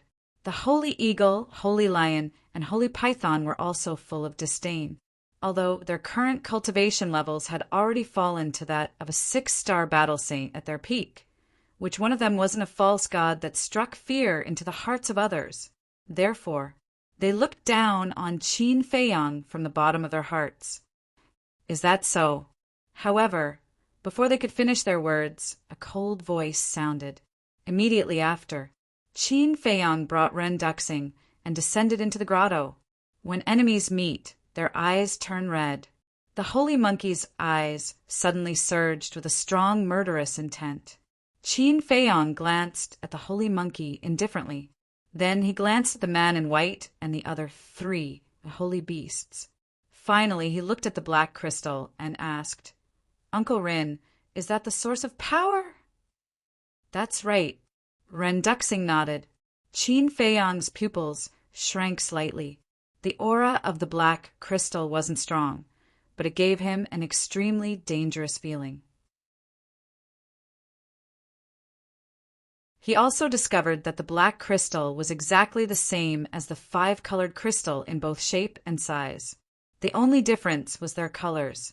One was black and shiny, while the other was colorful. Damned human, hand over your life. The holy monkey was already filled with murderous intent. Now that it saw Qin Feiyang ignoring it, it was instantly enraged. It roared and its aura exploded. It raised its millstone-sized fist and punched towards Qin Feiyang. Qin Feiyang raised his eyebrows and looked at the holy monkey. This guy's cultivation had actually recovered to that of a 3-star combat emperor. Swish! He grabbed Ren Duxing and dodged to the other side. Boom! The holy monkey punched the stone wall of the grotto, causing the entire grotto to tremble violently. Qin Feiyang's pupils shrank. It was no exaggeration to say that the holy monkey's punch was enough to destroy mountains and rivers. However, the grotto only trembled for a moment before sinking. Moreover, the place that was hit by the holy monkey only dropped a little bit of dust. Could it be that this grotto was the same as the God's Island and the Dragon Island, and had been tempered by someone's divine power? The holy beast retracted its fist and turned to look at Qin Feiyang. It sneered, "The 2-star combat emperor beside you should be held back by Dongqing." "So what?" Qin Feiyang said indifferently. The holy monkey said, "Without the protection of the 2-star combat emperor, you still dare to come in. Aren't you courting death?" "Is that so?" Qin Feiyang chuckled and said, "You, a 3-star combat emperor, may not be able to threaten me." Arrogant, the holy monkey was furious. Its emperor's might was like a waterfall as it pounced towards Qin Feiyang. "I'm serious. I heard from Uncle Rin that you have recovered to the combat emperor's strength. Actually, I was quite looking forward to it. However, I didn't expect that you would only be a 3-star combat emperor. Qin Feiyang shook his head and smiled. Dan Wangkai appeared. Boom! Dan Wangkai immediately waved his hand. His emperor's might roared out and collided with the holy monkey's emperor's might. With a loud bang, Dan Wangkai's body trembled and a trace of blood flowed out from the corner of his mouth. After all, Dan Wangkai was only a 1-star combat emperor. In terms of emperor's might, he was definitely not a match for the holy monkey. There's actually a combat emperor hiding beside you. The white-clothed man's pupils contracted. My foundation is not something you can imagine. Qin Feiyang coldly glanced at him. He then looked at Dan Wangkai and said, "Can you do it?" Dan Wangkai grinned. He wiped the blood from the corner of his mouth and said, "If I can't even deal with a 3-star combat emperor, am I still worthy of being one of the Azure Sea's 10 heroes?" Qin Feiyang laughed. Dan Wangkai looked at the holy monkey with disdain and said, "Little monkey, I heard that you're very powerful. If you have the guts, come out and play with me. Do we still need to go out? One punch, just one punch is enough to kill you." The holy monkey took a step forward with a ferocious might. His fist, which looked as if it was cast from divine iron, contained the power to destroy the world as it punched towards Dan Wangkai. "I'm afraid this little bit of power is not enough." Dan Wangkai shook his head and laughed. Boom! Suddenly, a golden domain appeared around his body. When this domain appeared, his aura crazily rose. In the blink of an eye, he broke through the shackles of a 1-star combat emperor and stepped into the 2-star combat emperor realm. However, it was not over yet. His aura was still rising. Boom! Finally, his cultivation forcefully broke through to the 3-star combat emperor realm. What's going on? The white-clothed man, the holy lion, the holy eagle, and the holy python all had a look of disbelief on their faces. Qin Feiyang was also extremely shocked. He asked in bewilderment, "This wouldn't be your forbidden technique, right?" "Yes, this is my forbidden technique, the holy light domain. It can increase one's cultivation by 2 small realms," Dan Wangkai said. After saying that, his eyes became dazed. He raised his arm and sent a palm strike towards the holy monkey. Boom! The palm and the fist collided in an instant. The holy monkey was sent flying and crashed into the stone wall behind him. He immediately felt dizzy and saw stars. Strong! Qin Feiyang's heart trembled. "You still dare to say that you can kill me in an instant?" Dan Wangkai looked coldly at the holy monkey. He waved his hand and forcefully pulled the holy monkey into the passage. "Human, you have completely angered me." The holy monkey roared angrily. The battle between a human and a beast unfolded in the passage. Qin Feiyang retracted his gaze and looked at the white-clothed man and the other 3 sacred beasts. He said with a smile, "It's our turn now. You are all 6-star battle saints. You won't disappoint me, right?" "We definitely won't disappoint you." The white-clothed man and the 3 sacred beasts looked at each other and laughed sinisterly at the same time. After saying that, the white-clothed man and the 3 sacred beasts unleashed their sacred aura and charged towards Qin Feiyang. "Uncle Ren, don't move." Qin Feiyang waved his hand. His battle aura appeared and formed a barrier to protect Rin Duxing. Immediately after, he took a step forward and activated the soaring dragon art. His cultivation instantly soared to the 6-star battle saint realm. How is this possible? The white-clothed man was stunned. "Nothing is impossible when it comes to me." Qin Feiyang landed in front of the white-clothed man and sent out a palm strike. His battle aura surged, and the palm strike was like thunder.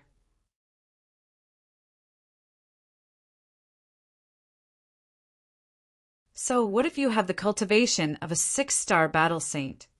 You should know that we have 4 6-star battle saints here. The 3 sacred beasts were at the false god realm at their peak. The white-clothed man roared and furiously attacked Qin Feiyang.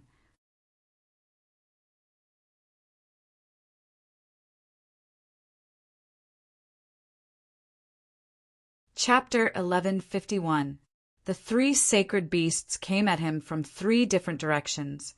Qin Feiyong had nowhere to run. But Qin Feiyong had no intention of dodging. He stood firmly in the air and glanced at the three sacred beasts. Crimson sword energy surged, and three sword shadows appeared. They slashed at the three sacred beasts with an apocalyptic sharpness. Naive. The three sacred beasts sneered. Not only did they not dodge, but they also charged at the sword shadows. Clang! The three sword silhouettes slashed at the three beasts in succession. However, what happened next made Qin Feiyong flabbergasted. The sword shadows were invincible. However, when they slashed at the three sacred beasts, they did not cause any damage. They only cut off some of their hair. How is this possible? Qin Feiyong's eyes trembled and were filled with disbelief. At the same time, the three sacred beasts attacked Qin Feiyong with their various abilities. Uft! Qin Feiyong spat out a mouthful of blood. He crashed to the bottom of the cave like a meteorite. His body was in unbearable pain. Although we are only 6-star battle saints, our physical bodies are still in peak condition. With your cultivation, even if you use a perfect battle art, you won't be able to hurt us at all. The sacred lion sneered. That's right. In front of an ant like you, we are like gods. We have immortal bodies. The sacred eagle laughed. Its pair of snow-white sharp claws were like deadly bone claws. They swiped at Qin Feiyong's head. Peak physical body, Qin Feiyong muttered. He stood up abruptly, and a cold light flashed in his eyes. The Chang Shui appeared and slashed at the sacred eagle. Ah! The sacred eagle let out an anguished wail as its pair of sharp claws fell down. How is this possible? He can actually cut off the sacred eagle's claws. The white-robed man, the sacred lion, and the sacred python looked at the howling sacred eagle in the air. Their hearts were in turmoil. That's all there is to it. Qin Feiyong laughed. With the Chang Shui in his hand, he charged at the sacred eagle like a human-shaped dragon. I'll end your life first. Chang Shui was as white as jade and exquisite beyond compare. It was like a masterpiece from the heavens, but its sharpness was bone-piercing. A trace of panic appeared in the holy eagle's eyes. Don't even think about it. At this moment, the white-robed man, the holy python, and the holy lion roared at the same time and charged toward Qin Feiyong. Humph! Qin Feiyong coldly snorted and threw out 3 palms. Golden light burst out from his palms. Return formula. 1 man and 2 beasts were sent flying on the spot. The sacred python and sacred lion were better off. After all, their physical bodies were strong. However, the white-robed man's face turned pale as blood gushed out of his mouth. Qin Feiyong, is this all you've got? He stood awkwardly in the void, staring coldly at Qin Feiyong. Qin Feiyong said indifferently, "This is just the tip of the iceberg. There's nothing to be surprised about." After saying that, he took a step forward and continued to attack the sacred eagle. "Ha ha!" The man in white raised his head and laughed maniacally. Suddenly, he lowered his head to look at Qin Feiyong and laughed sinisterly. "I'm sorry, but what you see of me is just the tip of the iceberg." And Qin Feiyong frowned, stopped in his tracks, and lowered his head to look at the white-robed man. "It's time to let you know my true cultivation." The white-robed man licked his lips and his aura soared. 7-star battle saint, 8-star battle saint, 9-star battle saint. In the end, his cultivation had actually forcefully broken through to 1-star battle emperor. What? Qin Feiyong turned pale with fright. "Qin Feiyong, wake up!" The white-robed man's long hair fluttered in the wind. Like a demon god, he instantly rushed in front of Qin Feiyong and slapped his palm on Qin Feiyong's chest. Puff! Qin Feiyong flew out horizontally and slammed into the stone wall. His entire body immediately emitted a heart-wrenching pain. He lowered his head to look at his chest. His chest had already caved in, and his flesh and blood were a mess. Even his heart had been split open. If he had not activated the battle formula, this attack would have killed him. Did you see that? This is true strength. Your cultivation is nothing. The white-robed man laughed as he stepped on Qin Feiyang's face with an arrogant expression. Powerful. Really powerful. I didn't expect there to be so many hidden powerhouses in the spiritual state. I was really ignorant in the past. However, Qin Feiyang's eyes turned cold, and a mighty dragon's aura roared out from his body.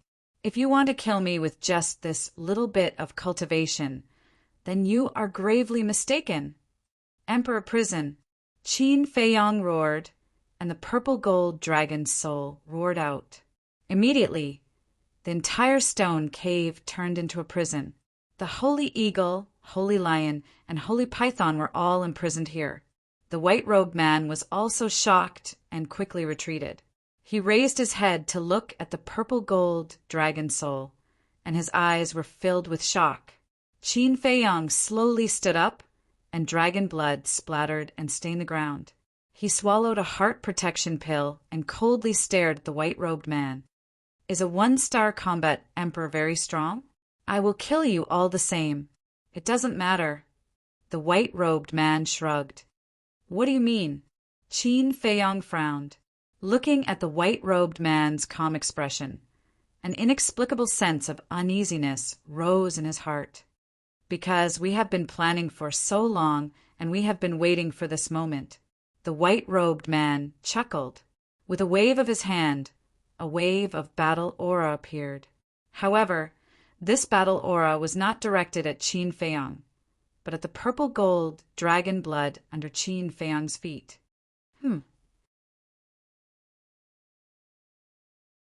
Qin Feiyang looked down in surprise and saw the battle aura sweep up the purple gold dragon blood on the ground and immediately rush toward the black crystal. When the purple gold dragon blood sprinkled on the black crystal instantly emitted a black light.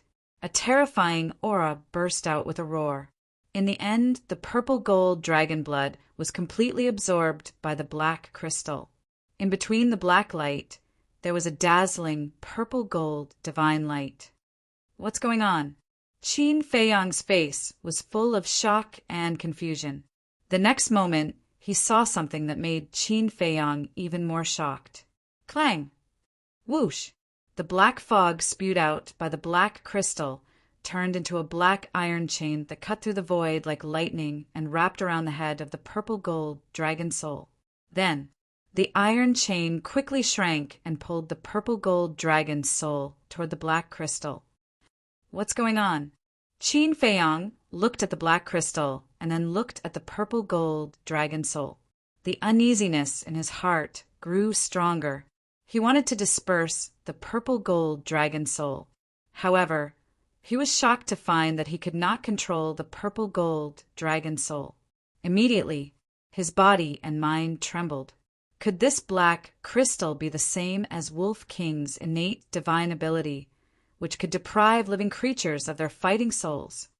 No, he shook his head crazily. The purple gold dragon soul was his greatest reliance. He would never allow such a thing to happen. Whoosh! Qin Feiyang's eyes flashed fiercely. He grabbed Chang Shui and rushed toward the black crystal. He wanted to destroy this strange thing. Whoosh! However, at this moment, the man in white stood in front of Qin Feiyang and pushed with both hands. The battle qi rolled out like a torrent and blasted toward Qin Feiyang. Get lost! Qin Feiyang shouted. The return formula appeared again. The golden light was dazzling and collided with the battle qi. Boom! Qin Feiyang was blasted away on the spot, and blood spurted out of his mouth. The skin on his arm was torn, and the flesh was exposed. The man in white also retreated a few steps, and blood flowed from the corner of his mouth. He wiped the blood from the corner of his mouth and looked at Qin Feiyang. You're really powerful. If it's one-on-one, even if I'm a one-star combat emperor, I'm definitely not your opponent. But now, Speaking of this, he turned his head and looked at the black crystal. His eyes shone brightly. Qin Feiyang also hurriedly looked up and saw the purple gold dragon soul being dragged into the black crystal by the iron chain. Damn it, Qin Feiyang roared. The purple gold dragon's soul disappeared and was swallowed by the black crystal. The man in white looked back at Qin Feiyang and smiled. Don't worry, your purple gold dragon's soul has not been taken away. Qin Feiyang was surprised and hurriedly looked inside his sea of qi. Sure enough, the purple gold dragon soul that had disappeared reappeared in his sea of qi. He let out a long breath and looked up at the man in white. What exactly do you want to do? What do I want to do? The man in white murmured and then chuckled. The sacred eagle, sacred lion, and sacred python also laughed. Crack! Suddenly, a crisp sound was heard. Qin Feiyang hurriedly looked in the direction of the sound and saw a purple gold light shield above the black crystal. But at this moment, the purple gold light shield was broken. And the moment the purple gold light shield was broken, the black crystal seemed to have gained freedom and kept spinning in the air.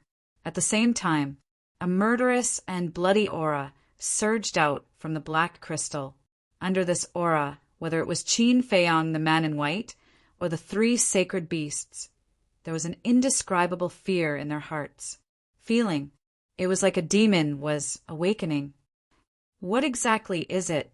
Qin Feiyang whispered. The man in white looked at the black crystal and said, Actually, it's not a source of power. Qin Feiyang was shocked. The man in white said without turning his head, It's called demon crystal. It's a demon comparable to a divine artifact. What? Qin Feiyang turned pale with fright. It was not a source of power, but a demon, and it was comparable to a divine artifact? You're surprised, right? The man in white turned to Qin Feiyang and said with a smile, Actually, we brought you to the ruins not to kill you, but to let you unlock the seal on this demon crystal. Seal? Qin Feiyang frowned. That's right. You saw the purple gold light shield that appeared outside the demon crystal just now. That's the seal. The man in white said. Qin Feiyang said, What's going on? Why do I need to unlock the seal? The man in white said, Because in today's world, only you can unlock it. Only me? Qin Feiyang raised his eyebrows. Yes, but that's not right. In this world, there are two people who can unlock the seal. The first is you, and the second is your ancestor. The man in white said. Say it clearly at once. Qin Feiyang said in a deep voice. It actually involved his ancestor. This matter was definitely not simple. Well, I'll say it directly. The seal on this demon crystal was set by your ancestor. And to unlock this seal, there are two necessary factors.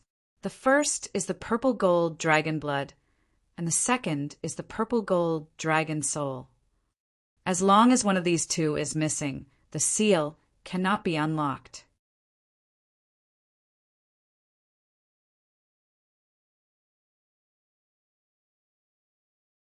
Chapter 1152. Purple gold dragon blood, purple gold dragon soul. That's why you fought with me. On one hand, you made me bleed, and on the other hand, you forced me to activate the purple gold dragon soul, Qin Feiyang said. Yes, the white-robed man nodded. So this is a trap. Qin Feiyang felt bitter in his heart. He looked up at the white-robed man and said, But I don't understand. Why do you want to break the seal of the demon crystal? Because we want the demon crystal. You've seen the power of the storm and gravity, right? They were born because of the demon crystal. It's no exaggeration to say that the demon crystal has enough power to destroy the world. As long as you get it, the destruction of the great Qin Empire will be just around the corner. The white-robed man laughed. Qin Feiyang's eyes trembled. You're Mu Tianyang's lackey.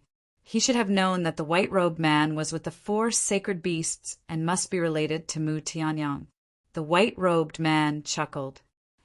Don't make it sound so bad. I'm his subordinate. What's the difference between a subordinate and a lackey? Qin Feiyong sneered. Whatever you say. It doesn't matter. Anyway, the demon crystal is in our hands now. The white-robed man said.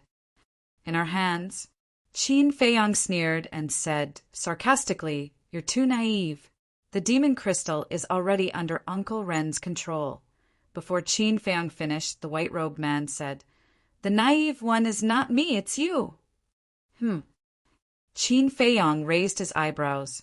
The white-robed man said, yes, the demon crystal is indeed under Ren Duxing's control, but he's one of us. The three sacred beasts didn't hide the ridicule in their eyes. What? Qin Feiyong's body quivered. He turned around and looked at Ren Duxing, who was standing inside the battle chi barrier, as he asked, Uncle Ren, tell me, is this true? Ren Duxing looked at Qin Feiyong without saying a word. Suddenly, with a wave of his hand, the battle aura barrier shattered. Then he took a step forward and landed in front of the magic crystal. He raised his arm and spread out his 5 fingers. The magic crystal automatically fell into his palm. He stared at the magic crystal. At this moment, it was as if he had changed into a different person. The benevolence on his face had disappeared and was replaced by greed. Congratulations, my lord! The white-robed man and the 3 saint beasts exchanged glances before prostrating themselves in the air and worshipping Ren Duxing. Their expressions were incomparably respectful. My lord! Qin Feiyong trembled, both physically and mentally. Could it be that what the man in white said was true? Ren Duxing was with them? No. Uncle Ren was definitely not that kind of person. He gazed at Ren Duxing's back, his heart filled with apprehension and a trace of anticipation. He was nervous. He was nervous that Ren Duxing would tell him that it was true. At the same time, he longed for it. He longed for Ren Duxing to tell him that everything the white-clothed man said was false. For a moment, the cave fell into a dead silence. It was unknown how much time had passed. Ren Duxing suddenly waved his hand and the magic crystal disappeared. Then he slowly turned around and lowered his head to look at the white-clothed man and the 3 saint beasts. It's been hard on you all these years. Get up. Whether it was his tone or his expression, they were no longer as gentle as before. They were filled with indifference. Yes. The white-clothed man and the 3 saint beasts got up and stood respectfully behind Ren Duxing. Ren Duxing looked at Qin Feiyong. As for Qin Feiyong, the moment Ren Duxing spoke, it was as if a bolt from the blue had struck his mind. All of this was true. Why, he slowly shook his head as if he had lost his soul. Although he did not have a deep relationship with Ren Duxing and did not have many interactions, Ren Duxing's kindness and righteousness had deeply touched him. Therefore, he had always regarded Ren Duxing as a great hero. In addition to his relationship with Ran Wushuang, he also regarded Ren Duxing as a respected elder. Moreover, his character was also deeply influenced by Ren Duxing. In the past, when he was expelled from the capital, he hated the emperor, hated the Great Qin Empire, and hated everything. This hatred was almost distorting his humanity until he met Ren Duxing. Watching Ren Duxing sacrifice his life for the sake of protecting all living beings in the world, he was incomparably touched. The hatred in his heart also gradually changed. He still hated the emperor as always, but he had gradually let go of everything else. Therefore, although he did not have much contact with Ren Duxing had a great influence on him. However, he did not expect that all of this was fake. The Ren Duxing he once saw was just a carefully concealed, hypocritical face. It was not hard to imagine how big of a blow this was to him. Ren Duxing suddenly said, Actually, I already knew that you are the son of the emperor. Qin Feiyong clenched his hands, looked at Ren Duxing gloomily and asked, How did you know? Ren Duxing said, I can sense the power of your bloodline. Qin Feiyong said, So you have been lying to me using me? Ren Duxing said indifferently, You are very smart. If I don't do this, you definitely won't be fooled. Why, what did my great Qin Empire do to let you become Mu Tianyang's lackey? Qin Feiyang roared.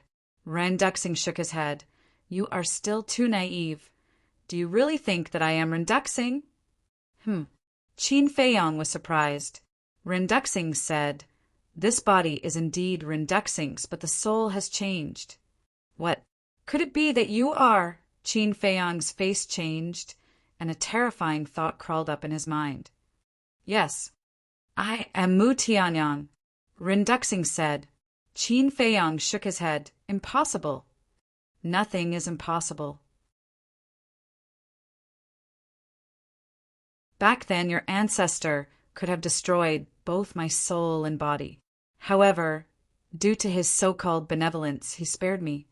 He sealed a wisp of my divine sense in the demon crystal and used the power of the demon crystal to suppress all the 4 divine beasts under my command here.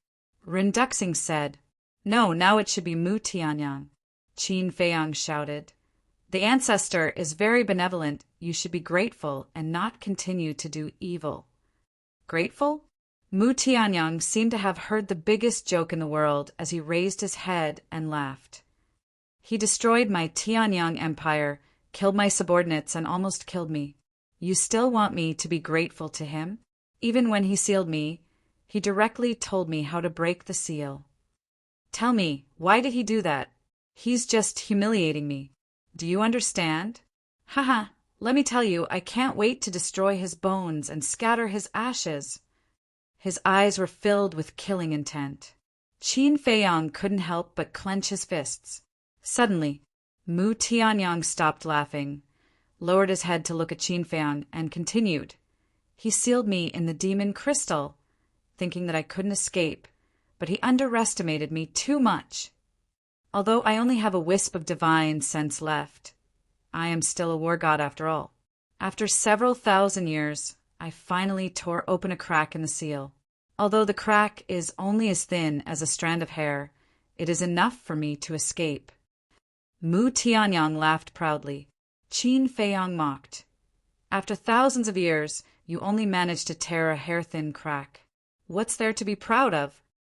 Mu Tianyang was not angry at all and continued. After escaping, I originally wanted to wake up my former subordinates and leave. But in the end, I found that the power of the demon crystal had actually sealed off the entire canyon. In other words, if I wanted to leave this place, I had to first control the demon crystal. However, although I managed to tear a crack in the seal on the demon crystal, with my current ability, I wouldn't be able to destroy the entire seal without hundreds of thousands of years. I began to despair. Because only your ancestor has the purple gold dragon blood and purple gold dragon soul. Until one day, Ren Duxing broke into the canyon. A trace of reminiscence appeared in Mu Tianyang's eyes. With Ren Duxing's ability, it was impossible for him to pass through the storm and gravity and come to this canyon alive. Qin Feiyang said in a deep voice, That's right. At that time, I also found it strange. He could actually survive the storm and gravity. Out of curiosity, I secretly observed him and found that there was a red battle sword hidden in his body. It was this battle sword that was protecting him. Mu Tianyang said, Red battle sword? Qin Feiyang raised his eyebrows and said in a deep voice, Is it the battle sword in Dongqing's hand? Yes. When I learned that the battle sword could protect him, I knew that the opportunity had come. I showed up and asked him for help. But he was too stubborn. No matter how I tempted him, he just wouldn't help me. He even threatened to destroy this wisp of my divine sense.